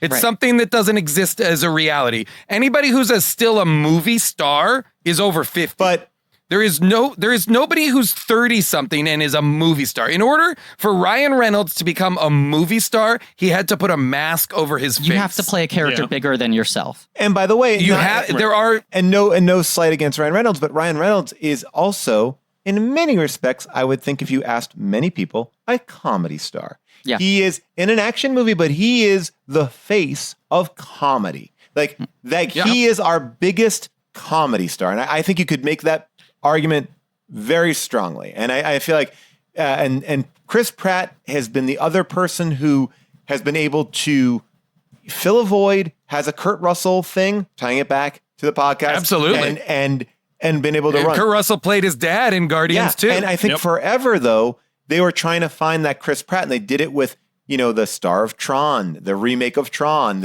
All these like faceless white guys that were not bad actors, but they didn't have that charisma, that extra little bit of energy that.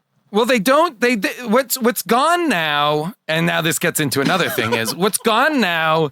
I just watched The Old Guard, which I enjoyed. Movie we based love. on the we Greg, just did an episode on. Based on the Greg Rucka comic, which I really loved. But here's my criticism of both The Old Guard and another Netflix action movie, which I enjoyed but not enough, which was Triple Frontier. I didn't know about Extraction. that. Extraction I enjoyed for what it is. Extraction I enjoyed as just a straight up pulpy, action. Yeah, like that's terrific. like a shitty Stallone movie. Yeah, whatever. It's like Warriors. But the Old It's getting Guard- across town. I mean, that's Sure. Yeah.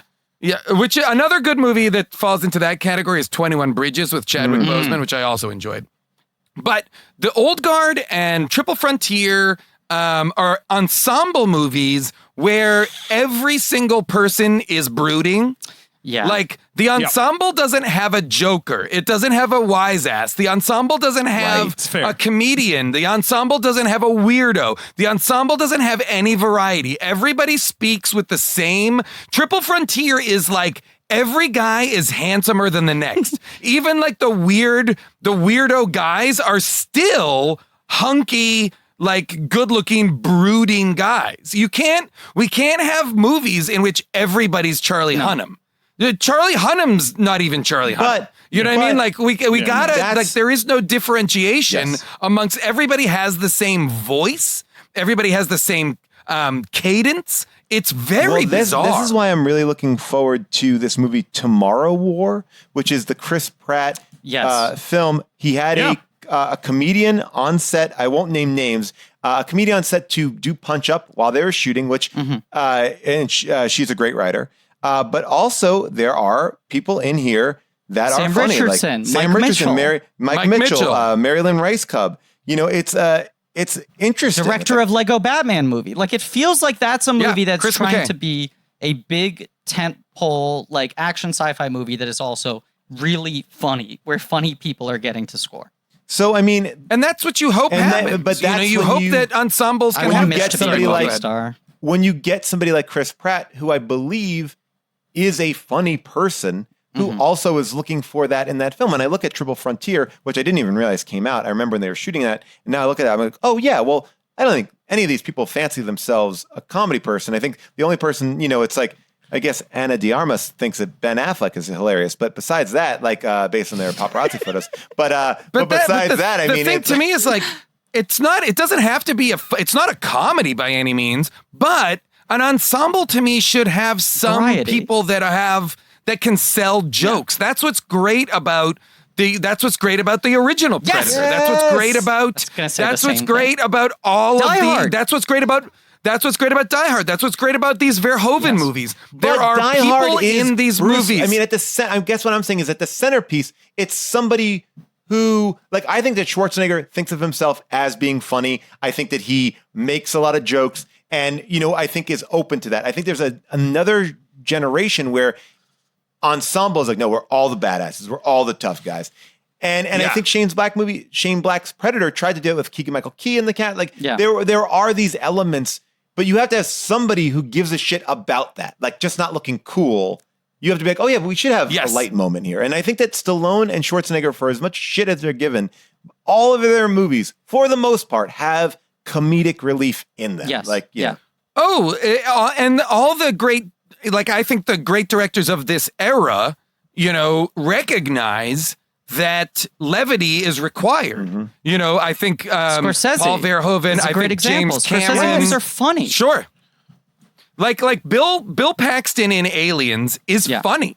It's a big, enormous performance juxtaposed against, Ripley, that is not a funny character at all. Deadly serious. I really want a James Cameron and comedy discussion as well, because I think what he thinks is funny to me as well. So, David has officially reached the threshold of biting his nails and rubbing his temples. I think this is also now going to be our longest episode ever. This is our longest episode. We've also, my headphones are they're about to die, which I know, that's when I know things have gone close to the 3-hour mark, which is great. I love it, to be clear.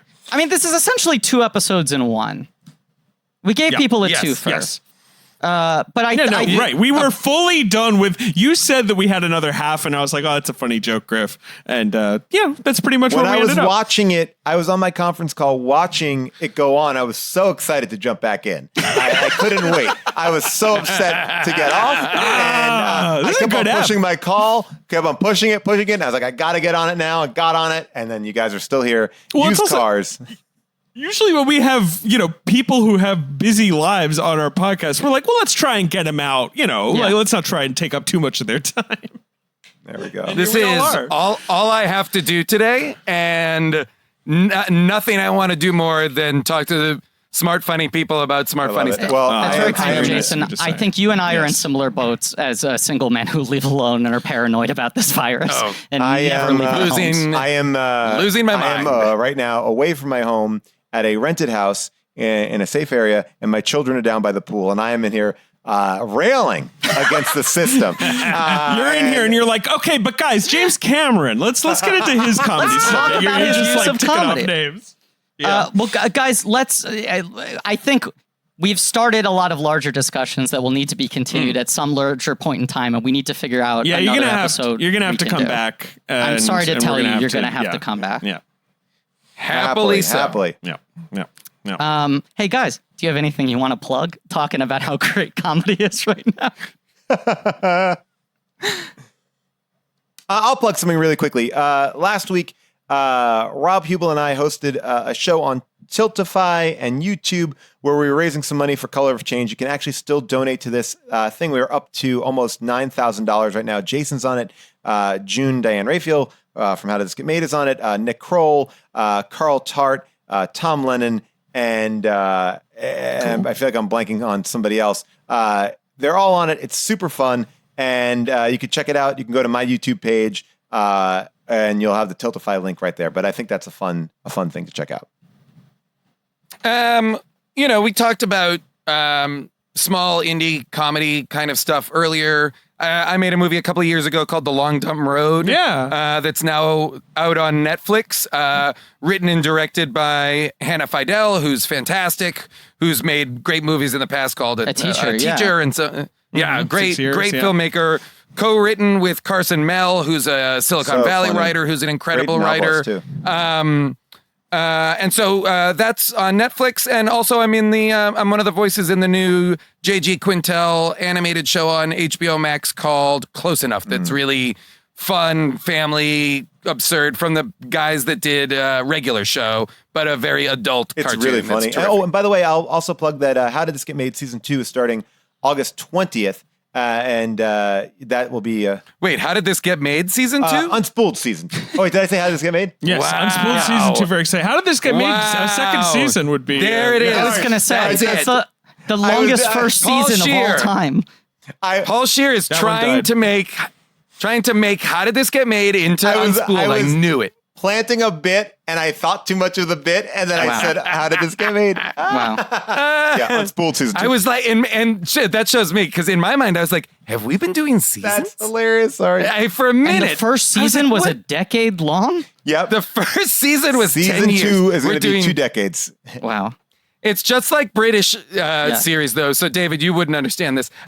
We're only doing 2 seasons, and then we're David done. has fully surrendered. He's given up. His headphones have died. One of them's dead. This one's hanging on. Is it? Boy. No, One of those is going to go. those earphones often die on me during podcast recordings. Okay. Yep. All right. Yep. Wrap it up, guys. Sorry. Thank you guys so much for being here, and check out all those things. Thank and you. everything you guys Genuinely, do. it was wonderful to have you guys. And we'll email you guys soon to figure out another episode to do. Perfect. Yeah, because Sounds now great. we need Thanks, to guys. start solving other genres in Hollywood. We fixed comedy. Let's save the adult drama next. I would love that. Happily. And As that's the other thing I've been watching a lot Hells of. yeah. Thank you all for listening, and please remember to rate, review, subscribe. Thanks to Ange Fergudo for co-producing this show, Lane Montgomery for our theme song, Joe Bone and Pat Rounds for our artwork. Go to blankies.reddit.com for some real nerdy shit. Tune in next week for Romancing the Stone. Gotta romance this stone. One of my favorites. And as always, this is a podcast called Blank Check. It's about filmographies. Directors who have massive success early on in their careers, and they're given a series of blank checks to make whatever crazy passion projects they want. Sometimes those checks clear, and sometimes they bounce, baby. This is a mini-series on the films of Robert Zemeckis. It's called Podcast Away, and our guests today are Jason Mantzoukas and Paul Scheer.